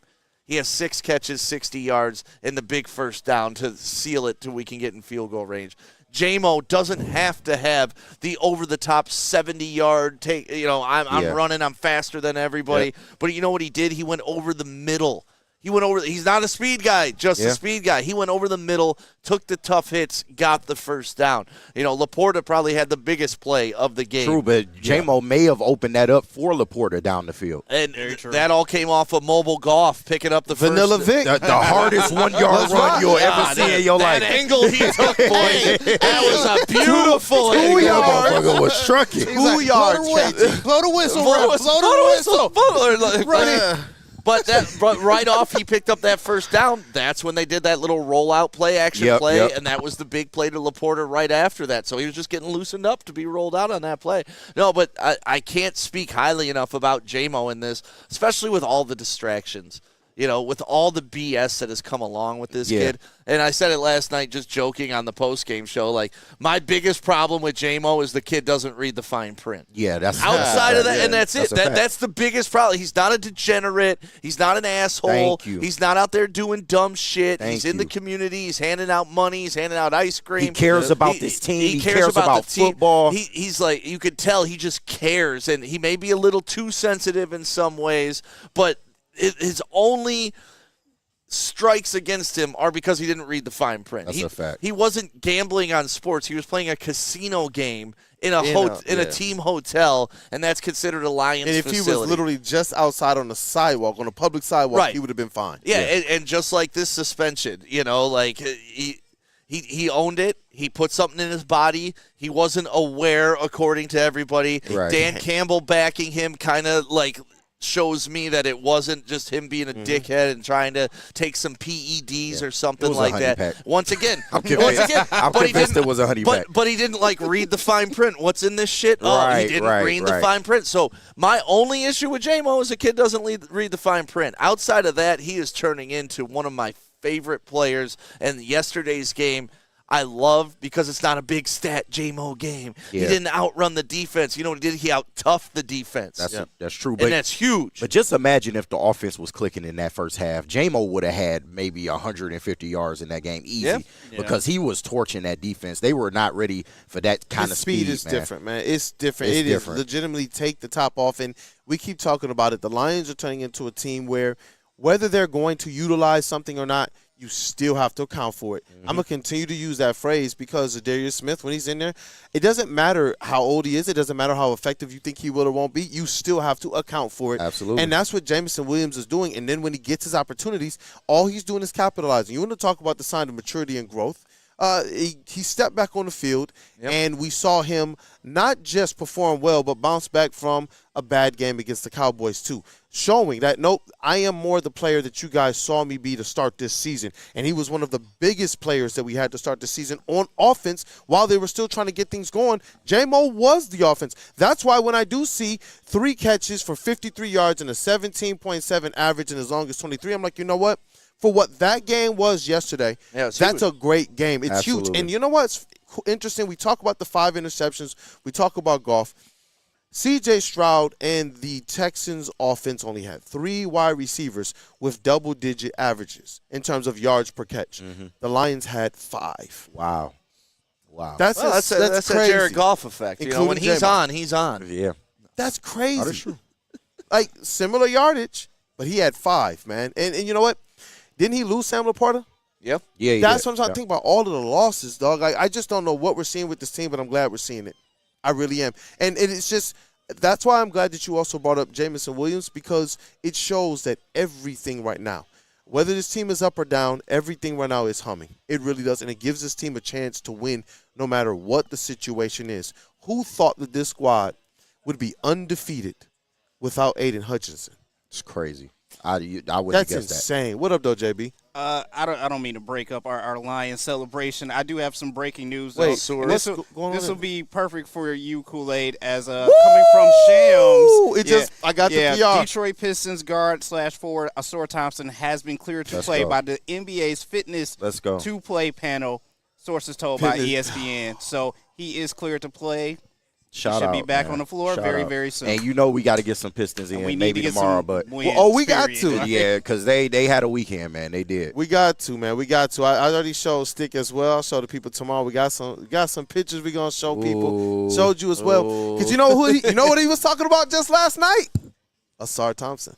Hey. Asar Thompson. He does believe that Asar Thompson is going to add a lot to what these Pistons can do, but that's for another day. Yeah, it's Victory That's Monday. for Yeah, Thank you for the tomorrow. breaking I news. love you guys. Tomorrow we're going to break it down. Yeah. Tomorrow. Yep. Tomorrow. I'm glad to see Asar back, though. But, oh, man. You know what? Let's get into let's take a short break. Yeah. And then we'll get back into more Victory Monday, man. Yeah, The we Detroit got to Lions. talk about this Victory! secondary. Got to talk about this secondary. Yep. Yeah, because I do. There's a lot of people who deserve love. Brian Branch, Carlton Davis. But I do believe that Terrion Arnold deserves some love as well. And can we please do a Jake Bates segment? Yeah, absolutely. Oh, yeah. We got plenty of time. That's on there. We got plenty of got time. carried off the field. When is the last time you've seen that? Second game winner. I didn't get a copy of the prep. Second game winner of his career, man. We got carried off the field looking like Harry Styles in pads. Yeah. Let's rock. Hey, them kicks only go one direction. Oh, them snap. kicks Tell only me, go one tell me he direction. doesn't look like Harry Styles. Harry Styles and pads. It's beautiful, man. Hey, JB, The kid is unfazed. what bills we got to pay, brother? Sabbath Coffee. Hey, you know what? You guys where are you right now? fuel Sabbath your Coffee? Detroit sports fandom with the perfect cup, Sabbath Coffee Roasters. I'm telling you guys, they deliver it right to your door. It is fresh, it is locally roasted, and they're treating you right. When you order that first subscription, make sure you guys use code Woodward to get 25% off that first subscription order. All right?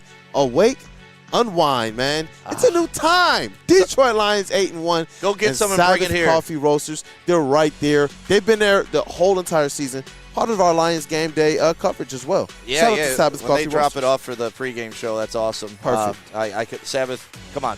Yeah. Feldman, Nova. Oh. Listen. Oh, hey, okay. She's buying it, folks. Hey. Starting it up. Let's go. Oh man, Let's she go. fires Straight us off the up. showroom floor. Lions Blue, Victory Monday. Let's go. go. This is perfect. They know what they're doing. Hey, live at Feldman Chevrolet of Novi, Michigan's #1 Chevy dealership. Can't get enough Lions coverage? Make sure you catch all Woodward sports shows every game day. Wake up with Woodward and Maine, giving you the latest insight into the Lions locker room and press conferences. Then join the Lions pregame show, highlighting key matchups, injuries, and what to watch for during the game. Follow all the ups and downs of the live game action with our Woodward Watch Party live on YouTube and WoodwardSports.com. After the game, check out the instant fan and host reactions with the Lions postgame show. Every game, it's wall-to-wall, kneecap-biting, high-fiving, chest-pumping Lions coverage. Hell yeah! Only at Detroit's #1 sports network, Woodward Sports. Woodward Sports, let's go. It's the New Holland Brewing Company Lions pregame watch party. Every Lions home game live from Second Best Bar, Detroit. Enjoy the pregame hype with a live broadcast every week with Woodward Sports personalities like Neil Rule, Sean Belegian, and the Heavyweights.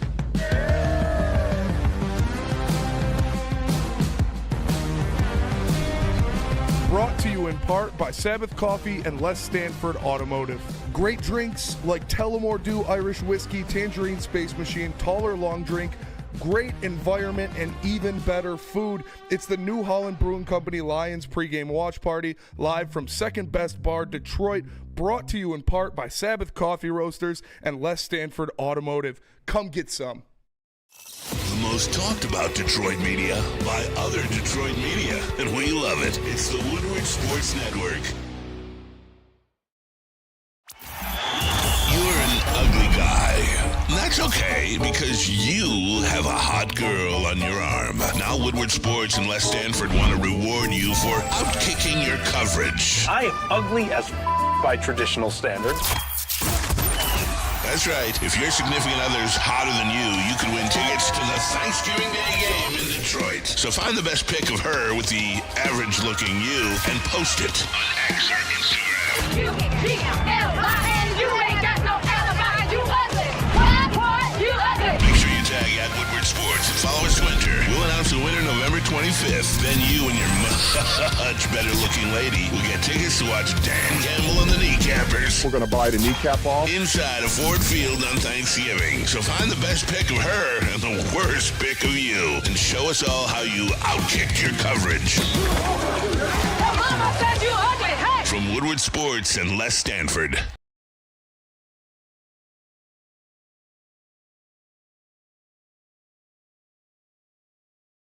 Soroki's crispy chicken and pizza, and don't forget about those biscuits with that honey butter all over them. It's so good. And they got those chicken wings, the lemon pepper wings, the spicy garlic that they got. That's so good. Make sure you stop by Soroki's. I believe I will on my way home, because there's one right off Beck Road up here in Novi. Soroki's popping up all over Metro Detroit. Stop by and say hi from Woodward Sports.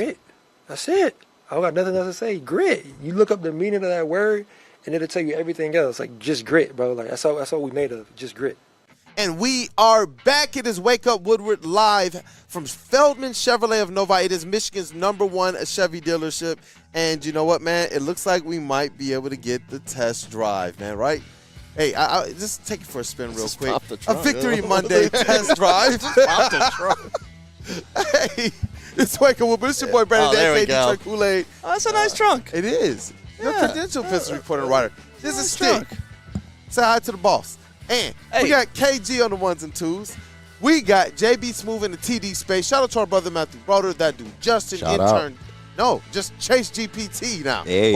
Or Cavassier Chase. Cavassier Chase. That's the one, yo. Pastor Cavassier. Hey, you know what? We got to jump back into the Detroit Lions, especially, we're on a time here, because we have to make sure that we have Jake Bates time. Oh, yeah. Jake Bates So, hour. so before that, though, we got to break down this secondary and the job they did. Where did Dan Campbell stake some of his faith at the halftime interview?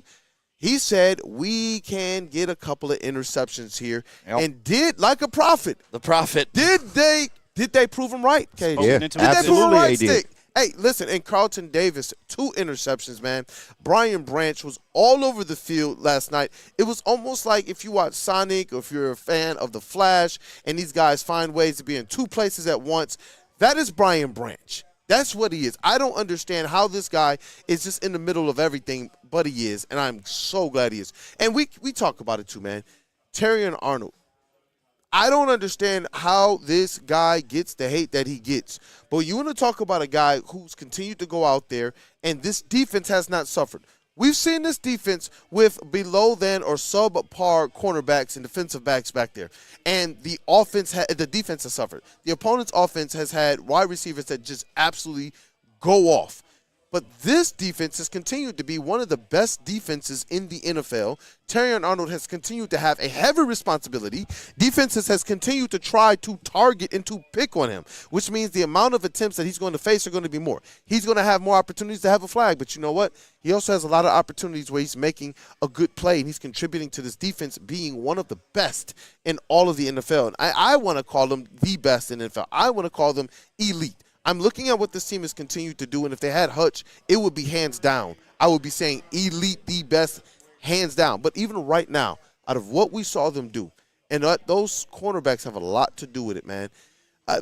This defense is, when you talk about kings of the jungle, they're legitimately that. Well, no, I want to use the term men of the house. Men of the house. That's what I want to use for the secondary. And this may come off as a poor analogy, but, you know, there's some people in this world when you lose your father when you're young, you have to step up and become the man of the house. Yeah. And Aiden Hutchinson, to me, was the dad of the defense, right? He was the guy that when he was there, you knew everything was controlled, everything was taken care of. He was going to be the focal point. The secondary really didn't have to worry about too much. They only had to cover for a couple less seconds. But then the man of the house gets taken out. Now what do you do? What do you do if you're the secondary of the Detroit Lions? Well, you step up. And I hate saying this because it doesn't sound right coming out of my mouth. I'll talk to But the moral of the story is there. Aiden Hutchinson getting hurt has made the secondary get better. Yeah, they had to grow up. They had to become the men of the house. And that's exactly what happened. The onus has been on them to cover for these last 4.5 games. The onus has been on them to become a well-gelled unit. And that's the one thing that's so scary about this secondary. They've still only played 9 games together. They've only played 9 games. It's almost a whole new secondary. They are all new except all for the your corners. safeties. Yeah. Yep, your safeties are the same. And even one of them was a rookie last year playing in his second year. It's shifting positions. And they got, Brian Branch roaming all over the place. So, yeah, you bring in 4 new cornerbacks. Yep. 4. It's hard to get that to work. Year one. Just to be able to work as a tandem in a team and have that communication, because coverage is all about, spacing, understanding angles, understanding when I got to release him out of my zone. And then AG loves to play the man-to-man, and that's when you get a physical cornerback like Terrion Arnold. That's when you get a Carlton Davis, who was kind of a fish out of water when he was playing in Tampa Bay because they wanted him in his zone defense all the time. Yeah. No, you see, dude's a dog when you put him man-to-man. He wants that physicality. And once again, always goes back to the culture. These guys are just football players. They want to be out there hitting people at all costs. So for them to step up when Hutch went down, now you get this massively improved secondary. It cost you Aiden Hutchinson, but in the long run, it's going to be what's best for the team. Yeah, definitely. Hey, shout out to Zadarius Smith, dog. Hey, I love in the Zadarius Smith. But and I also see him though. No, he changed his he updated his profile picture on socials today to him cheesing with them Honolulu blue buffs on at the Pistons game. Yeah. This guy is completely bought in. Like I just want to sit down and have one conversation with Dan Campbell, man, and just see what that does for my life too, because it's changing everybody's life that's around him right now. Yeah, that's what I'm talking about. Like I think back to what this defense was last year in the secondary, and they were still a pretty good defense. We know that between the 20s. They gave up a lot of yards. Yeah. They're not doing that this year. Do people understand that if Terrion Arnold was not a good cornerback, that we would have more than one loss right now? Do you understand that yesterday is probably an L? He came up with some big plays yesterday, and some of them are bang-bang. I heard some people even say on one of them, oh, man, looked like he might have got his arm wrong. Bro, welcome to the NFL. Ask Amon-Ra what happens to him on every single pass, man. Well, and let's be honest. Like, let's go. Like, this coaching staff, it took him a while to bring along Jahmyr Gibbs. It took him a while to get Jack Campbell involved. Because they're actually teaching and developing. But with Terrion Arnold, they didn't bring him along slowly. It was day one. You're our number one or They two drafted him cornerback. for, yep. Go play football. As a rookie. You know, and they didn't do that. They even kind of brought along Aiden Hutchinson a little bit slower. Obviously, he was starting right away. But look at what they did with Gibbs. Look at what they do with these guys and how they usually slow play them into existence. Yeah. Yep. Not with TA. They thought he was NFL ready from the minute they drafted him. And he was. And he hasn't had a pass interference since week 4. Yes. So he picked one up this time. You could see the fans arguing that maybe he should have gotten another one late in the game. But, hey, guess what? Give us about 4,000 more of those and we're even. That's what I'm saying. Like, I just look at the results because I know we got a whole lot more we could talk about with the secondary. And it's just when I zoom out and I look at what the results are, I look at the points per game, I look at how this defense is stopping teams every time we need a stop and Terrion's on the field. That's where I'm just like, it's the microcosm. From our rookie all the way to the person in that secondary Super Bowl winning experience in Carlton Davis, this secondary is on one, man. Yeah. Like, just drop all the complaints. Is there things they can do to get better? Yeah, but this secondary is one that I'm like, do y'all remember the many years of, like, even times when we had to have wide receivers play in the secondary? Just remember a calendar year ago. Yeah. When every wide receiver showed up and put up 200 yards. And how about your first-round corner actually hits the ground running? He's not a Jeff Okudah that you take at the top of the draft. Shots fired. And he gets torched every single play. And this is not no disrespect to him, but I just get tired of that. You can disrespect No, him. it's okay. Clearly, He's a number clearly. 3 overall pick and didn't do a damn thing for this franchise. And shout out to Carlton Davis. He's been the best acquisition on this defense this year. But I just get sick of the Terrion thing, man. And I saw people in the chat, TA is mid. Shout out Real K Collins. That's my guy in the chat. Know I rock with you. In the watch party chat? No, in the Woodward Sports chat. This morning. This morning. Yes. This why I got to address it, bro. This why I got to address it. And shout out, my boy Real K Collins in the chat. You my dog. You know that, bro. I done met you in person. You my guy. But he even had a comment that, TA really needs to get these penalties cleaned up before the playoffs. Is that the Real K77? Yeah, Real K. Yep. Shout out. He's talking foolish right now. I don't know why you people want to coddle this man. No, it's not. No. Bad. We would have lost last night, bro. So I took the pleasure of going to look at all of the penalties that Terrion Arnold has accumulated this year. Fun. So he has 10 penalties on the year. About 8 of them are pass interference. There's a couple, defensive holdings, and I think a face mask in there. So about 7 PI calls. Terrion, if you take all of those penalties away from Terrion, tell me one bad play that Terrion has had this year. He crashed down. Who was that? Were we playing Seattle? Was that when he crashed down on the edge? No, I think that was that Tennessee? I can't remember. I know the play that you're talking about where he crashed down too soon and they got the guy over the top. But that's one, though. Tell me another bad Terrion Arnold play that you've seen this year. That's the only one that pops up into my head where he completely missed his assignment. So you mean to tell me he has 10 penalties in what they've played, 10 games now? He has 10 penalties in 10 games. As a cornerback. Yes. Yeah. And if you take all of those penalties away in coverage, Terrion Arnold has been there every single damn play. Literally, I mean, the crash down that you talked about, it wasn't in coverage. It was just a blitz and it was a run support and a misread. Yeah. But overall, when he's covering a receiver, he has been there every single effing time. And guess what, guys? If you go to the coaching staff and you tell them, hey, he's got 10 penalties on the year, what do you think about that? Guess what they're going to tell you? We don't care. We don't give a damn. I'm sorry. I'm here to tell you right now. We don't give a damn. We don't give a shit because, listen, we don't want to take away the type of player that he is. He's an aggressive player. He is a physical player, a physical man corner. They knew what they were getting when they drafted this guy. Exactly, and that's what people don't realize. He had weeks in between his last PI penalty into last night's game. He is learning on the fly, but for what he's done so far this year, stepping into this role, it's been night and day compared to last year. He has hit the ground running. This is about as much as you can get from a first-round rookie corner. That's a tough turnaround in this league. How's the defense playing this year? Great. What? No hesitation. Is he part of the collective of the defense? Absolutely. He's a big part of it. He's a big cog in the machine. And there it is. Like, we don't need him to be Deion Sanders. We don't need him to be Revis Island right now. We don't need that. But what he is a solid cog in this machine, which you see will keep rolling and keep rolling and keep rolling. And as long as he stays healthy, that's all you need. Like, I'm not expecting this guy to be all-world this year. Yeah. But you know what he's done is just showed he's NFL-caliber cornerback as a rookie, and he's only going to get better. And it goes back to my point earlier that they've never played together, these guys. That's exactly. Like, imagine once they learn where each other's going to be without even having to think about it, and they get to that level like Jared Goff is with the wide receivers, with Amon-Ra, St. Brown.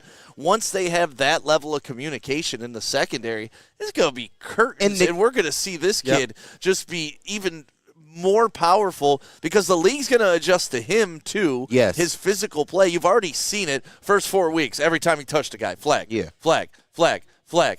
Since then, it's but like, the flags okay. even haven't been that But bad, I though. don't, in totality, they haven't. And they're okay penalties because they're aggressive penalties. And they're not costing your team. And he's not getting beat on the way he plays. He's not getting beat on He's technique. not undisciplined. He's just physical. Exactly. And that's it. And that's I'm okay his with best it. attribute. You do not want to strip your And you player have of to his be in best an AG attribute. defense. And you know what's smart? If you have a weakness, because we all have weaknesses, I like the fact that this team understands how to still play him to his strength. If you know that your red zone is dope, then don't get beat. Sometimes take the flag. We saw them do that yesterday on one play, and it worked out to the defense's benefit. And that's what I'm saying. It's like, okay, so he's averaging 1 flag per game as a rookie, not a rookie like Ennis Rakestraw. I'm talking about a rookie who's in the fire, playing with the ones right now. That's what we're talking about. And teams, whether he's lining up across from the one, aren't the quarterbacks all going to say, hey, I know Justin Jefferson's not over there on Terran Arnold, but I still want to pick on Terran Arnold. Yeah. That's what's going on to him Exactly. this year. So it's just like he's getting a lot more attempts, a lot more opportunities. There's going to be more of some flags. But largely, the way that I judge how a secondary is doing is how that defense overall is doing. And they are that last line of defense. They are they affect so much. That's a fact. We already understand, and that's what I'm saying. Like, that's why we keep saying, go back and look at last year. Go back and look at the previous years. We've seen what happens if you have cornerbacks that are not meeting the mark. But with the Terran Arnold, you look at what this defense is doing as a whole, and you have to tip your cap to this guy's rookie not going out there and getting the breaks beat off of him, like we've seen happen to so many freaking secondary members throughout the decades of Lions football. And Lions fans, I would just encourage you to do this. Instead of putting so much focus on TA and the penalties that haven't cost this team in any game situation so far this year, how about we point out the plays that he does make? Because we spend so much time on, this penalty here, this penalty there, and we don't talk about the plays he's making on the field. That pass breakup that he had last night was a huge pass breakup. I believe it was on a 3rd down as well, man. We don't talk enough about what this kid is actually doing in coverage, and the minute we do that, the minute we will realize that this secondary is one of the best in the NFL, and it is night and day from what we had last year. I got a question. All right, how many penalties does he have on the year? 10. How many games? 10. Psalm 23 is it is 9. That's right. 8-1, guys. Yeah. Oh yeah, you're right. It's week 10. It's week 10. It's week 10. That's why. Psalm 23. TA we had a bye week. Carry that's 1. Yeah, 9. We had a bye week. TA Not good with numbers. is mugging receivers. When the season is over, he needs to go to work with Prime and learn how to play the ball. And I'm like, you know what? You got just over one penalty a game. If he's mugging receivers and he's just getting 1 a game, then keep taking what the NFL. And I don't think he needs to go to Prime. He needs to go to Brian Branch because Brian, right. Brian Branch, him in coverage. Brian Branch is turning into the guy you cannot target. That's he's a fact. turning into the guy that's even when you don't, up he's going to chase down the play. He's going to break up every single pass that comes his way, and if he doesn't, he's going to make your wide receiver wish he didn't catch that damn ball. Brian Branch is playing at such an elite level, and I think we take it for granted that this dude is only, 23, 24 games into his career. It's crazy. It's absolutely insane. I consider when Brian Branch is out there, all is right with the world, right? He's all pro. Mm-hmm. You don't expect him to make any mistakes. In coverage, he's been breaking up every single thing thrown at him. He plays all over the defense. They have him blitzing. They have him dropping back in coverage. They have him playing press. They got this guy all over the map. So if you want to learn from a guy, you got a guy that just got here last year, another Alabama guy. Right. The Alabama Lions are coming in strong, and I absolutely love Pride, it. right? Yeah, roll pride. Right. Roll pride, Hey, baby. hey, Loon Spoon 77 in the chat. I'd rather have TA over Cam Sutton. Would you rather have TA or Cam Sutton right now? What? Yeah, thank you. What are we doing? Would here? you rather have TA or Jeff Okudah right now? What are we doing? Would you rather have TA or Kendall Vildor right now? Would you rather have listen, CJ? Just ask yourself tell the that. people to go back. The Lions played a playoff game with backup wide receivers in the secondary before. You guys are telling on yourselves out there. Listen, if you had nice anything, when they expose themselves. that's what I'm saying. You're telling on yourselves. Yeah. Terry and Arnold as a rookie cornerback, we've tried this experiment before. We saw it fail. Yes. This one, we're 8-1 and the defense is humming, and this guy is playing good football. And honestly, sometimes, like in basketball, there's a time to take a foul. It is. I'm okay with, you know what, it's either they're going to score a touchdown or or they're going to get the ball at the 30 and only get a field goal attempt. And guess what? I think on that drive, I believe they kicked them. I feel like they pushed them out of field goal position. I feel like on that one where he took the I think that same drive, that's when he got the pass breakup.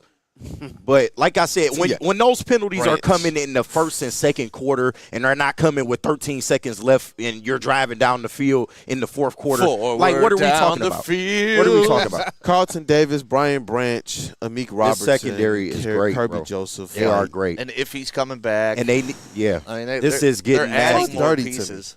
No. Manuel Mosley, too. They are getting nasty, man. All right, talk about nasty. We got to talk about what masturbates. Jake Bates. We got to talk about Jake Bates. A lot of people in the chat wanting to know my opinion on Jared Goff's 5 interceptions. You can go back and watch the beginning of the show. We talked about it. He gave you his opinion. Yeah, I think Jared Goff was just making it interesting for all of us. So selfless. He's a chair. It's the holiday season. It was in the script. It was in the script. Yeah. Listen, everybody would have been like, I'm so tired of this team beating teams by 40 points. He was like, you know what, guys? I want to give you a Sunday night to remember. Here's 5 interceptions. You know, he's done this before. You guys know that, right? Yeah. On games where Jared Goff throws 4 or more interceptions, he's 7-0. That's insane. 7-0. That's insane. Y'all remember the Bears game last year, right? By design, folks. And he was doing it to get all of us involved and give us something to talk about. So Jared Goff. Of course. And you know what else he did? He took the burden of the MVP race off his shoulders. He doesn't need that. He's still going to win it. Don't need that. He's still going to win it. Get the Super Bowl MVP. He's still going to win it. That's I look at me in my face, That's even bro. better. I Super still Bowl feel like he's going to Super win Bowl it. MVP. He just went 8-1. Yeah, well, you know, he threw 5 interceptions in an odd game. That's not going to help Hutch, the cause. no Decker. Okay, so his blind side is gone. So, yeah. The only one he's had in Detroit. I go into He's depth gonna get earlier in the show if you want to, go That's back a and fact. watch it on YouTube. But we discussed Goff's 5 Lions picks. fans so ready, bro, to Yeah, try I and know. say gotcha and pull the rug from their own players. It's crazy. For the best team Not in for my dude. Lions history. Not In the for my NFL. dude. Look how cool Carvey Hey, is, and dog. I see my man. Dude, you go back and watch the watch party. I kept flashing to myself like, Right. it's happening. I you walked dumb in, fucks. and I like get it. all you doubters, you cause I literally got in the camera like, you're doubting, aren't you? Like, I love it. I walked into the bar, and the energy was awesome, and there was some nervous energy. And I'm looking at everybody. I see KG and that dude Justin on the broadcast. I take responsibility I'm dapping up for that. people, and then I look over at Stick, and Stick is literally just sitting there like Smiling. yeah, just like that Mona Lisa smile, just sitting there. I'm like, what up, Stick? He's like, hi. I'm like, man, you just calm. Because we're going to win it. And it just, I'm talking about the looks he was giving throughout the game. I was over there messing around with the sound stuff. I would look over at Stick, and it's just that look right there. It was just, and as they were coming back, I remember the last drive. That's when I looked back at Stick with that same look like surgical.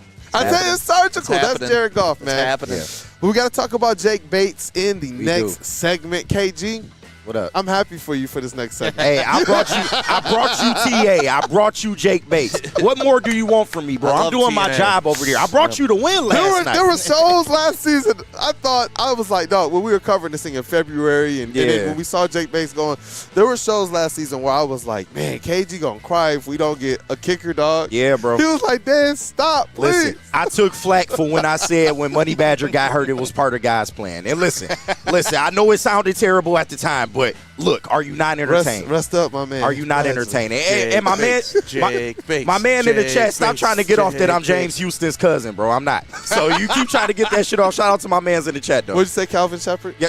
I'm sorry. I mean, you Let me haven't seen him stop. in the Anybody same with room dreads together. on the Let me team, I stop. just look like. I look like Sharon This is Moore, apparently. racist. You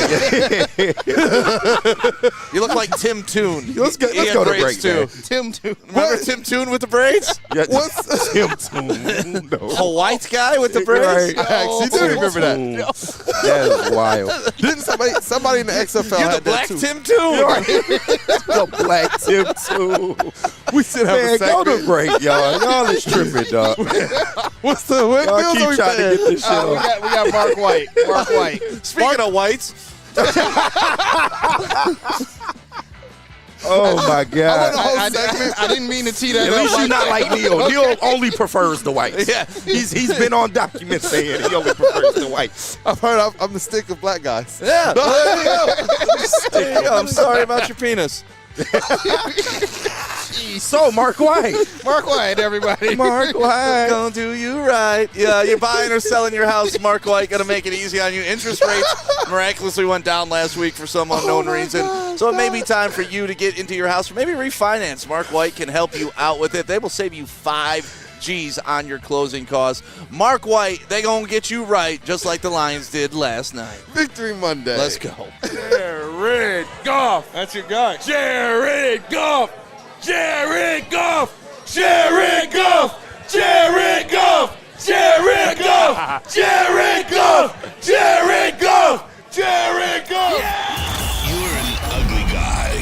That's okay, because you have a hot girl on your arm. Now Woodward Sports and Les Stanford want to reward you for outkicking your coverage. I am ugly as by traditional standards.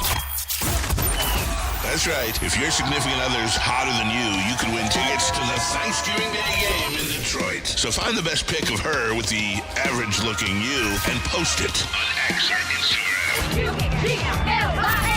ain't got no alibi. You ugly. Bad boy, you ugly. Make sure you tag at Woodward Sports and follow us to enter. We'll announce the winner November 25th. Then you and your much better-looking lady will get tickets to watch Dan Campbell and the Kneecappers We're going to buy the kneecap off. inside of Ford Field on Thanksgiving. So find the best pic of her and the worst pic of you and show us all how you outkicked your coverage. Your mama said you ugly. Hey. From Woodward Sports and Les Stanford. Walk into any Lady Jane's Haircuts for Men today. Open 7 days a week. Sit back, relax, and enjoy precision haircut, scalp massage, hot leather neck shave, and hot towel treatment from one of our talented stylists. Step up your game this season and take advantage of our $20 haircut special. Scan the QR code and get your coupon today. Lady Jane's Haircuts for Men, the ultimate haircut experience. Open 7 days a week. Walk-ins always welcome. Lady Jane's Haircuts for Men. It's wicked awesome. Congratulations to the real Coach of the Year, Motor City Dan Campbell. Just put your head down and go to work. It's about to be fun, man. It's about to be fun. Woodward Sports.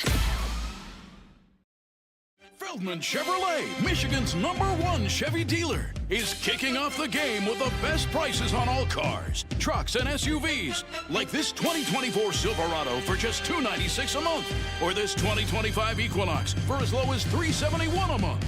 Our locations in Novi, Highland, New Hudson, Livonia, and Lansing means we have the perfect Chevy right in your backyard.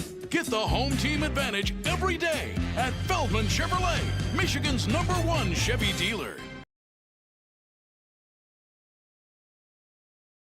The most talked about Detroit media by other Detroit media, and we love it. It's the Woodward Sports Network. You got your back messed up. You need a backiotomy. Done threw that back out. Doctor said I need a backiotomy. Dr. Pierce was the one who told him he needed a backiotomy. My neck in and that my back. Yep. So if you got your back messed up, go to the. My celebrating arm is a little, it's a little He'll worn. check this out morning, your shoulder too, but Might have broke your vertebrae. D-Mac trusted his back to this man, and you should too if you got any back pain. Dr. Pierce is the man, the myth, the legend here in Metro Detroit, so make sure you go and get checked out by Dr. Pierce. Plus, you can get some injury insight twice a week here on Woodward Sports. Tuesday, he will be on with Big D Energy, and then Thursdays, he is on with Ermanni and Edwards. So any big breaking injury, he is the man that we check in. Absolutely love Dr. Pierce, and shout out. Yep, and man, he's been calling some things this year as well, and he has been absolutely right on them. Well, welcome back to Wake Up Woodward. It's your boy Brandon, a.k.a. Detroit Come on, Kool-Aid. dog. We don't have a side by side. Otherwise, this would can you? Here. Oh hold my on. God! Come on, man. Why y'all doing this, bro? JB. Y'all wild, bro. Shout out to our brother Matthew Butter. Listen, if I look like somebody, I will give it to you, bro. But they reaching with this one. GPT. They are reaching. Yeah, sure, I can hold this for you. hold it right there, and then we'll just fade in. Nah, bro. Y'all reaching, bro. Y'all reaching, bro. Hey, let's get the poll going. Y'all are reaching, dog. Let's get the poll going, JB. If y'all got a good one, I will give you your props. That is not a good one right there. Come on. Tim Toon. The black Tim Toon in the building. Wow. I see your super chat in the I see you, man. The $4.99. Yeah, we talked about it. Asar Thompson is cleared to play. But we got to talk about one. KG is so KG out here appropriating Tim Toon's culture. Right. Dog. Oh, y'all wow. They say, hey, Weezy need 3 or 3. Said, yo, that's crazy. Dog, y'all wildin', dog. Y'all wildin'. Fucking Tim Toon. There's just no other white dude with dreads that I could even think of. Yeah. I can't even think of another white dude with dreads. My dreads look better than his, man. I can't accept this one. I'm sorry, bro. Y'all got to take that shit back. Return that. I'm sorry. If you don't know Tim Toon, you are not a Lions fan. That's a fact. He had expectations at one point in this franchise. He was going to be the next David Kirkus. I mean, he had a ceiling. He was going to hit. Dog. Circus Kirkus, what a time. man. I got some great stories about David Look where Kirkus. we came from, bro. The gutter. So I used to host. We had white men with dreads on this team. I used to host Wednesday night in Windsor in Canada at a nightclub, and they would do a male hot body contest, right? Yeah. And that was when Danny's was open there, so like all the Danny's strippers would show up to try to enter this contest, win some cash. David Kirkus shows up one night, fresh off Grand Valley, drafted by the Lions, enters the hot body contest, and loses to a dude from Danny's. I was like, dude, you're a professional football player, and you just lost 19 and up Wednesday nights at Voodoo Nightclub to Danny's, the dude that's stirring drinks with his junk. Like, it's oh my God. Wild times. Hey, man. We got. I partied with a lot of random Lions over my years. Hey, you know what, chat family? What a time, throw some random Lions. Throw some random lines in the chat. Hey, I'm gonna have the social team do that too, man. Yeah, I love going back. Random line. Yeah. I love going back through the obscure Lions players. R2 Spinner is always one of my R2 Spinner, Avion K-Sign. Oh, Avion yeah. But hey, Robert, I see you in the chat. He said Detroit fans showed up in Houston. Fourth quarter, they got loud. You know who else showed up though to Houston and in the fourth quarter? Jake Bates, man, the master himself. Gosh, this was in the show sheet. I know you wanted to talk about him as well. Stick hasn't seen the show sheet, and he wanted to talk about him as well. 1 from 58, 1 from 52, kissed both goalposts for the win. You talk about clutch, man. 58-yarder. I wonder, what is that on last year's team? Do they punt that? Because they say, well, we have Jack Fox. We can pin him deep. Do they take a chance? Because I know they're not kicking that last year. When did they ever march the Honey Badger out in those type of situations? They're not kicking no 58-yarder with him. No, it was. Period. We're gonna turn this not even a 52. Not even a 52. And this is what I was talking about. This is no disrespect to the Money Badger, but just in terms of game situation and having everything on the line, would you really trust a good portion of your season to the Money Badger? I don't think so. But Jake Bates, he continues. Dan Campbell didn't. Yeah, exactly. And this is why you saw aggressive, and not to say he's not aggressive without that. He's still going to be aggressive, but you're seeing a more calculated Dan Campbell this year, and that's part of the design, bro. It's for a reason. Because you're seeing the fact that this kid has big game leg, bro. Like, he can hit from anywhere. This is why, before the season, I was so adamant about getting him, because having a guy like that, he instantly flips the field for your offense. He adds a whole nother element to your team to know that you got a guy that can hit from 60. Just like Jack Fox, this is the equivalent of flipping the field. If you can hit from 58, this gives you an advantage, because guess what? Sometimes you need those extra 20 yards. Yeah. The Lions did not need that. That's insane. And we talked about the position that does put the Lions in as they go down the stretch here, because we're not going to get ahead of ourselves. We expect them to win the division. We expect them to get the number 1 seed. We expect them to get into the playoffs. But Jake Bates and his team is going to have to continue to come up big game after game after game. But to see them do that through the first 9 games of the season, they won 8. They should have won against the Buccaneers, but whatever. We ain't going to cry for spilled milk. It is what it is. This team is playing so well right now despite the losses. And it's because you got the next man up mentality. And you have players that, despite where they might have been prior on this team, they didn't let that affect their hustle. They continued to play. So if there was opportunity, they were there. And Jake Bates, a guy who entered the season, and we still pondered, is it going to be Dan Gamble or is he going to rely on Jake Bates? Yeah. And to be able to see that, not just relying on Jake Bates, the key word you said there, you didn't talk about just, man, he could boom it from 58 yards, 60 yards. You said he can hit it. That's the key there. Yeah. This guy from out of nowhere is hitting big field goals from halfway across the field. Yeah. That's insane. And shout out to Aleem McNeil. They were talking to him in the post game, and he was saying, like, just speaking to Jake Bates' confidence, they did like a 4th down drill in practice, man, and they were able to get down the field. And by the time they got lined up for the field goal, it was about 62 yards, man. And the kid hit the kick without any type of, like flinching or anything. Like the kid, he has nerves of steel. We got to just call it what it is. For him to be making these type of big-time kicks this early in his career, like I think this bodes well to the future of what the Lions, especially special team-wise, can do, because we haven't had a kicker with this kind of leg since Matt Prater. Matt Prater, we knew if we sent him out there for a 50-yarder, he was automatic, man. But Matt Prater was also a grizzled veteran in this league by the time we had got him. Yeah. To have somebody that's this young, that can handle the pressure, that can handle inclement conditions, that can handle, going out there and sealing the game. This is now the 2nd game winner of his career. He's perfect on the year. He's only missed the extra point.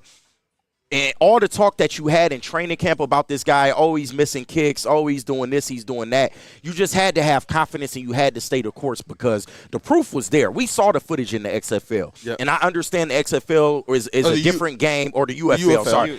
But I understand. USFL.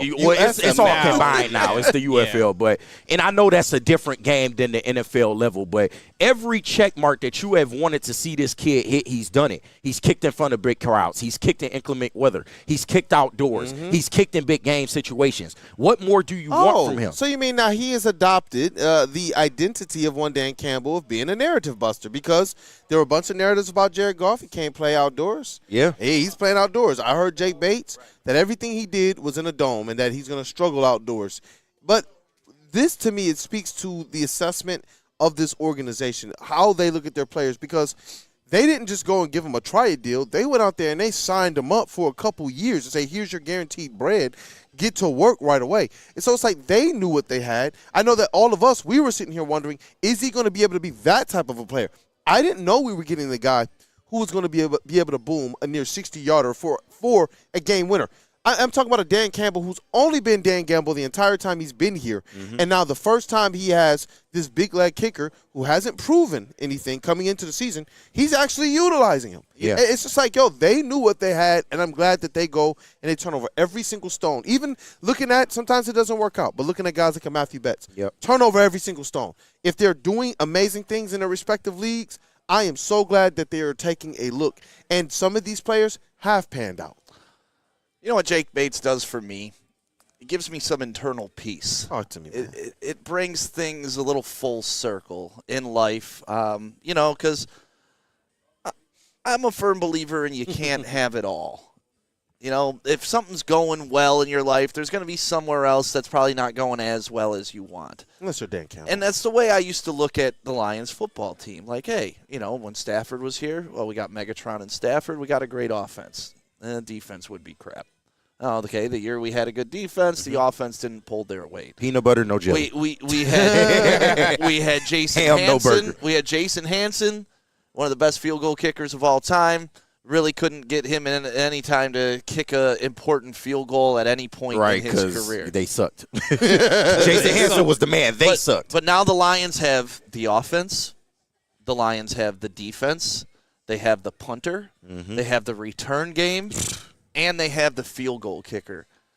We call that all 3 phases. But this is now a 100% complete football team. And you look back at the Patriots of old, how many big moments did Adam Vinatieri have that wouldn't have gotten Tom Brady his 6 championships? Yeah. You can't do it without a kicker. That's a because fact. there's going to be a time, like last night, like in Minnesota. Talk about if you don't think that's going to happen in the playoffs, it's going to happen coming. more often than not, because what's the NFL? It's a very even league. And then when you get further in the playoffs, it's even closer. And the margin of error is even less. And now that you are complete in every single facet of the game, it opens up so many other things for this offense. Because now your goal, I know the goal is to score a touchdown every time. I understand that. But now you know your comfort line is the 40-yard line. Mm-hmm. So, okay. And that's it's huge. It's 3rd and 12, but we're at the 45. Yeah. I know I don't need to pick up 12. I can just get 7 with Amon-Ra St. Brown, put 3 on the board, we're kicking off, Sacrifice and then your we're rolling. prime. And now you don't have to force those opportunities, force those long downs. It's going to change things in a way that I don't think a lot of us understand how big it is for Dan Campbell to be able to pull this weapon out, to go through his arsenal and be like, you know what, man? We're going to kick a 57-yard field goal, man. Yeah, I understand how big this is, because imagine if they had Jake Bates during the NFC Championship game last year. Do we win that game? Yeah. You do. Hands down. Yeah. Hands down. Because not going for the field goal and then missing the one crushed you. Yeah. It absolutely crushed you. All the momentum, because all the Lions had to do in that second half was literally add a field goal to the total. You're right. And it We would have saw the changed it to a antithesis last night. 3-point game. It would have changed the mindset. And they couldn't do it because they didn't have the weapons. This year, with Jake Bates getting carried off the field in a game over your first-place AFC division team, the team that we may have faced or still could face in the Super Bowl if you have to. Yeah. D'Amico Ryans and Dan Campbell both should have arguably been Coach of the Year last year. That's a fact. Stefanski did his thing, but whatever. You see the repercussions of that. Yeah. But we have a complete team here in Detroit. From head to toe, top to bottom, all 53 people on that roster do something for the football team. Can I ask you guys a question? What's been the most elite unit this season for you guys? Defense, offense, or special teams? Offense. I mean, we saw history. They sputtered out the gate. They still had in this some game, success. but overall they are a top 1 or 2 offense in this league. So, but the defense is right behind them. Would you call the And special teams elite, though? Yes, absolutely. And that's what I was getting Absolutely. at. What Lindsey Hunter loves to refer to is Bill Belichick talking about the fact that, listen, the secret to the success of the Patriots, good offense, good defense. Even though they had years where it was absolutely elite offense, he said that their focus, though, was making sure that the special teams was elite. It's an underrated part of the game. Period. And then we look back at those games and we realized they had great punts. I remember sitting back watching those games like, dog, man, the punter just put it on a dot like Jack Fox, like we see. And then we all know Vinatieri. We all understand the big kicks that he's made to help secure big playoff wins on the way to Super Bowls, as well as securing Super Bowls. You got Harrison Butker in Kansas City. Elite team. And then, who do you got? And I'm not going to disagree with Bill Belichick. I don't Belichick. even want to mention the name of Justin Tucker after a 66-yard field goal beat us a couple years ago. The man is one But of the we best got that kickers guy ever now, lived. though. But we got a Justin Tucker. Yep. We do. Yeah. And he's only going to get better from here, It's and a game that's changer. my main point. And it's he's only going to get better It's from so here. devastating to a defense now, too. Like, I'm talking about how the offense only has to get to the 40-yard line. Now the defense that we're playing, they know they're backed up at all points. They know that the field is this short, and if they allow them this much, they're letting up points. Yeah. It's a scary If you get thing. across the 50, it's pretty much a wrap. It's a rep. That's beautiful, I see man. you, David. This does deserve another mention. That Vaki hit.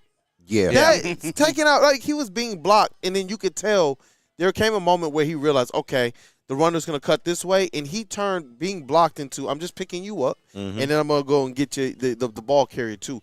That was an insane play that I hope gets its just due. Yeah. Because these players, especially in Sione Vaki's situation, they only have so many opportunities a game to make a play.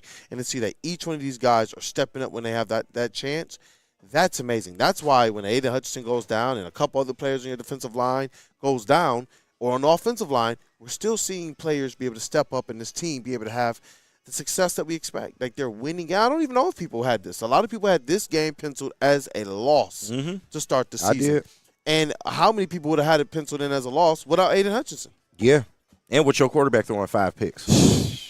Come on now. Like, this team is different, man. It's almost looking like Team of Destiny type shit. Like, it's out of our control at this point. That's the thing. Jake, we just got to. Jake Bates just fell in your lap. Yeah. You know, he was in your backyard. He was in your backyard. You just have it like, this is the dream I think we all had playing basketball or something out front in the front yard as a kid. Like, oh, the scout's going to pull up and be like, hey, kid, we got a spot on the team. But that's what happened to Jake Bates in real life. He was playing some BS league, and the coach was like, hey, sport, we got a spot for you. And now he could be the best kicker in football. How many past Lions regimes would not, like, jump on that opportunity, though? You had a kid right here in your backyard that the Packers could have had. The Packers wanted Jake Bates. We forget about that. The Lions threw that money. The fact that they were ahead of the curve and they went out there and made a move like this, past Lions regimes wouldn't do that. They would let him slip through the cracks, and then he'd be kicking all these kicks for the Packers or the Vikings, and then we're sitting up here looking like, we had this kid. What happened? That's why I brought up Matthew Betts. Yeah. Because what if they just say, oh, it's the UFL? What if they just – and think about that. Yeah. That's why I'm glad that they just took a chance on this guy, because talent and skill is what it is. And you know what?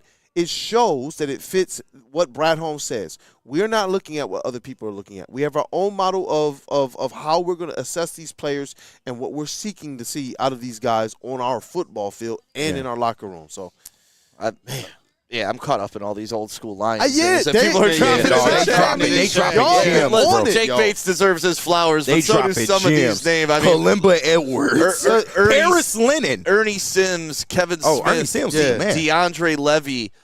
Sean Rogers. I used to get hammered with Sean Rogers. Adrian DeAndre Corey Levy, Redding, Cliff Averill, Sam Martin, Jerry Ball, Amari Spivey. Spivey. Kevin Durant's cousin, Justin Durant. Oh, yeah. That was KD's cousin. Dominic Raiola, who would fight you on his lawn if you didn't like your opinion. He used to get hammered at Tonic on Sunday night. Hey, Roy Williams, first down. Fuck Roy Williams. We're down by 30. What an idiot. First down with my white gloves. That guy used to text my ex and try to like Look at Stick just dropping a random story. He used to text my ex. Listen, I've been around a lot of Lions players and for a long time because I've hosted nightclubs in the city for like 20 years. No, you was the man. We and know that. all over the place. Mr. 955, we know. Yeah, but my man, you got what? Platinum records? Oh, Diamond? Yeah, a couple of them. A couple.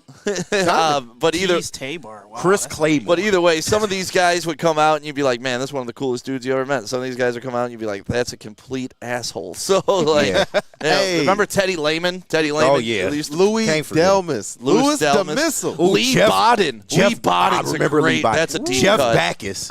Jeff Backus. Benny Blades. Backus was a hell of a player. No, he was, though. We're talking about randoms, but he was good. Calvin Pritchett. Goodness. Nick Baldwin. Gosler Charles. Jeff Garcia. I loved Cliff Averill. Cliff Averill was good. Oh, Joseph Fourier. James Hall. Remember James Hall? Yeah, I remember James Hall. Joe Fa. Who's not a Joe fan of Joe Fourier, Fa? man. What? That was my guy for a minute, man. Was that Joseph Flannel Fourier. who didn't like Joe Fa? Yeah. Flannel don't like fun. I dropped Jordan Shout out Flannel, Dizon. man. Remember Jordan Dizon out of Colorado? Yeah. That was a horrible pick. Damn. Damian Look Woody. where we've been at. We've seeing all these come names so is just far. like, look at where we've Crazy, been at, bro. Come so far. You can't forget about Toon either. Yeah, AKG. David Kirkus, shout out. Javid Best, Ashley Palmer, George Johnson. I don't know. R2 Spinner. Man. I love that. Hey, you know what? Let's throw some Feldman Mailbag questions in there. We are at Feldman Chevrolet overtime too. Overtime. This is flu, man. we'll read a couple. I mean, it's a Victory Monday. We're definitely gonna read a couple of these. Yeah, but I like we Marcus took the Pollard time to call out some of these. Man, the chat family did so remember when Cunningham? That was fucking Culpepper. Culpepper. Yeah, Dante Culpepper was our quarterback. Charlie Batch. Charlie Batch. Goodness. What I'll else? take man? Charlie Batch over Dante Culpepper. Ron Rice. Did anybody say John Kittner? Zach Zenner. I don't think I John saw one Kittner. John give his life for every damn play unnecessarily. No, that wasn't John Kittner. That was Mike Martz's fault. Mike Martz had a great offense, but it did not involve blocking anybody. But you knew if John Kittner got out the pocket, it's like, why are you running, bro? Just go down. Just slide. He would always try to make the play and get hurt. People talk about Goff. I go back and look at John Kittner running. That's scary. Those were some tough, scary hours. runs. Scary hours. Slide. Get down, bro. Right. Not gonna do Scary it. hours, Someone said bro. they wanted to Not hear a gonna do funny it. story of mine, so I'll just, before we get to JB, what's trending, Sean Rogers' name has come up a couple times. Hey, Big Sean Baby. I love Sean Rogers. Yeah, right? Big Baby was the man. He used to come to Venue nightclub in Dearborn. Oh, Venue. Yeah, it was packed on Thursday nights, and Friday was their walkthrough, so they'd come out and party on Thursday nights. It was the Lions. I'll list through some more names at a later date, but Sean Rogers was there pretty much every Thursday, and dude would love to drink Patron. That's all he drank was Patron, and it was we would do shots, but if you made a face, you had to take another shot. Oh, And we were just doing shots, staring at each other, doing shots, staring at each other. But either way, like the drinking part was fine. But one thing we got to remember is these athletes are a lot of times all they know is ball. Yeah. And approaching a female is kind of a foreign territory to them. That's a fact, right? Sean Rogers wanted to meet some ladies. I got the mic in the club. Real easy to get some ladies to come over and talk to people. Right. You're an NFL player. I escort the hottest girl in the club right over to Sean Rogers. And I'm like, hey, Sean, this is, I don't even remember her name, but this is so-and-so. Instead of Sean Rogers being a normal human being and shaking her hand, introducing himself, he acts like a fucking raptor. Oh, like he goes, and I'm like, okay, this is the last time I'm introducing chicks to Sean Rogers. Like literally. Literally. So, like, as much as these guys are great football players, they have zero game, a lot of them. What did the kids say? No Riz? No Riz. He had the Raptor. He didn't have the Riz. He had the Raptor. I've never Which seen equals no Riz. a 320-pound man, Right. a 320-pound man acting like a dinosaur in the middle of a nightclub. Yeah, that's wild. Craziness. Bro, I saw A little too much drinks. Snap God Mike McMahon. Yeah. I hated that. Oh, I'm that- Salty got the best one. I'm Salty dropped the best random Lions player. Who? Dan Campbell. Yeah, That's a good one. That's a good one. I mean, he wasn't a super rando. Tracy Scroggins. There's a blast from the past. Fucking Mike McMahon, Drew Stanton. You remember rooting for Drew Stanton to get in the game? I'm so mad at the chat family. They don't care about the questions today. They just drop They're it. just dropping names. Ziggy Ansah, he partied at Hey, the yeah. nightclub. Ziggy, he tipped me $100 when I was valeting, man. He's a cool dude. Cool man. dude. Yeah, I love Ziggy. When he That's came one to of the the club, jerseys my kids have. he wasn't there to party. He was just like No, he was just chill, just yeah. wanted to chill. Mhm. Yeah. You know what? We do got a couple of them in Miles here. Killebrew. Guys, Yeah, I'm yeah, telling he you, was solid when he was here. Getting fights. Get to Feldman Chevrolet of Novi, Michigan's #1 Chevy dealership. The process, it is a breeze compared to what the competitors out there are doing, and they take care of you. Good people, good cars. Oh, man, look at this. Yeah, Dealer of the I year. figured out how to do the 2019, I figured out how to do 2021, 2022. Not sure if you're supposed to be pressing that, but now if it drives through the window, it's your fault. You now own this car. Woodward Sports has, that's one way to get it. Put on Woodward Sports But you know what, Insurance. Stick? The process will be quick, though. Yeah, it will. I'll just drive right out there on 12 Mile. Right? You know, I'm going to read a couple of And these. this glass damage, about this glass damage to our front door, but Charles McClain, Feldman Mailbag. Should Lions give Smith the C on his jersey? And when Smith is activated next week, which player or players will see less playing time? Zadarius Smith, he's saying. yeah, what about the jersey? You don't give him a Should C. he give the C? I don't think you can give him that this early. Yeah. Who do you take it away from? Yeah, well, that's true too. You can't just hand He C's just to came everyone. in. Yeah, You can and hand it Hutch to is him. supposed That's to the be on beginning of the sidelines, too. season type deal that you decide who's your season. He's going to be here next Anthony week. Richardson co-captain? sitting on the bench with his C. Yeah, I know. It's hilarious. It's hilarious. And Joe Flacco got his number, too. That's out. it's so funny, bro. Tap out. And then Flacco went up there and just like, That's your captain. I'm too tired. I'm tired. Hey, y'all talk about him. I'm tired. Y'all talking about him. They going to have to put him back in, bro, because Flacco ain't got it no more, man. Flacco ain't got the sauce no more. No, but who's all. going to get less run is going to be O'Connor and those Yeah, guys. The yeah. names that we never mention but are getting play because and they're Yeah. putting up numbers because somebody has to get those tackles. Yep. And it's cool to see that Terrell Williams has done a great job with those guys as well. I mean, the Lions are still undefeated with Aiden Hutchinson. That's crazy.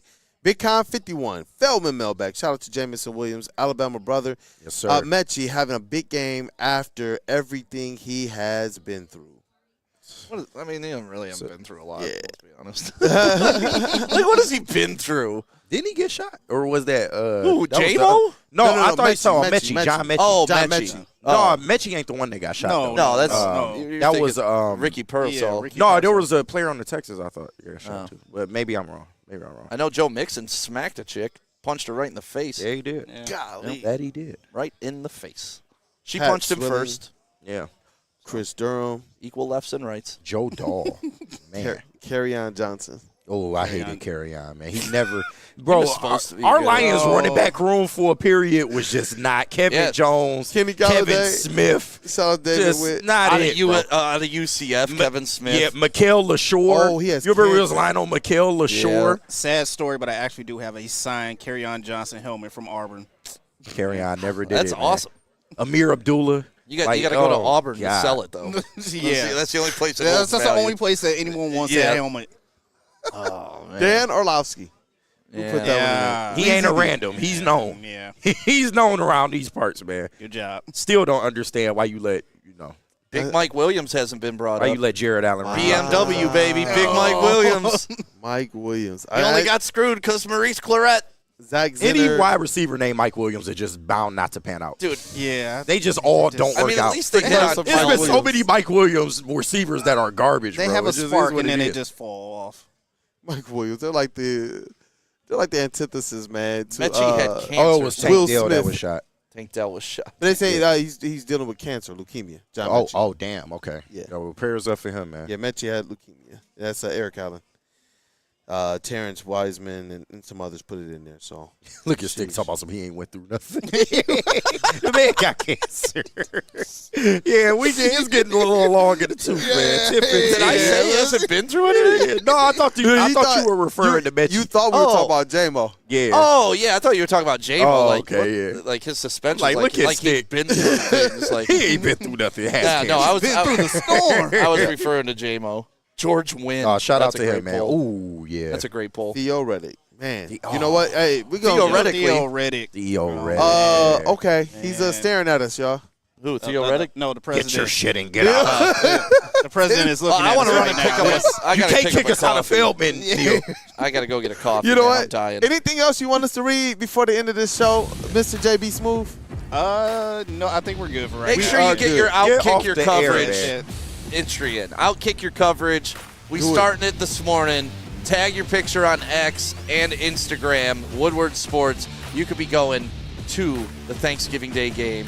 Outkick your coverage. If you got a hot girl and you're an ugly or average-looking guy, let us see it. Let us see how ugly you are and how hot she The is. uglier the better. 'Cause Yeah, it helps your eye. you earn this. Are you right? doing play-by-play? Huh? I think that would be great if you did some play-by-play. I think when we get like 20 or so entries, what we'll do is I'll put them on a green screen behind me, and I'll start. Can we judge them? Can we do like I'll give can we them do like a let's dunk do that. contest like Let's panel? go. We got to give them the numbers, right? Yeah, let's do that. Let's do that. KG's only judging the locked in. guys.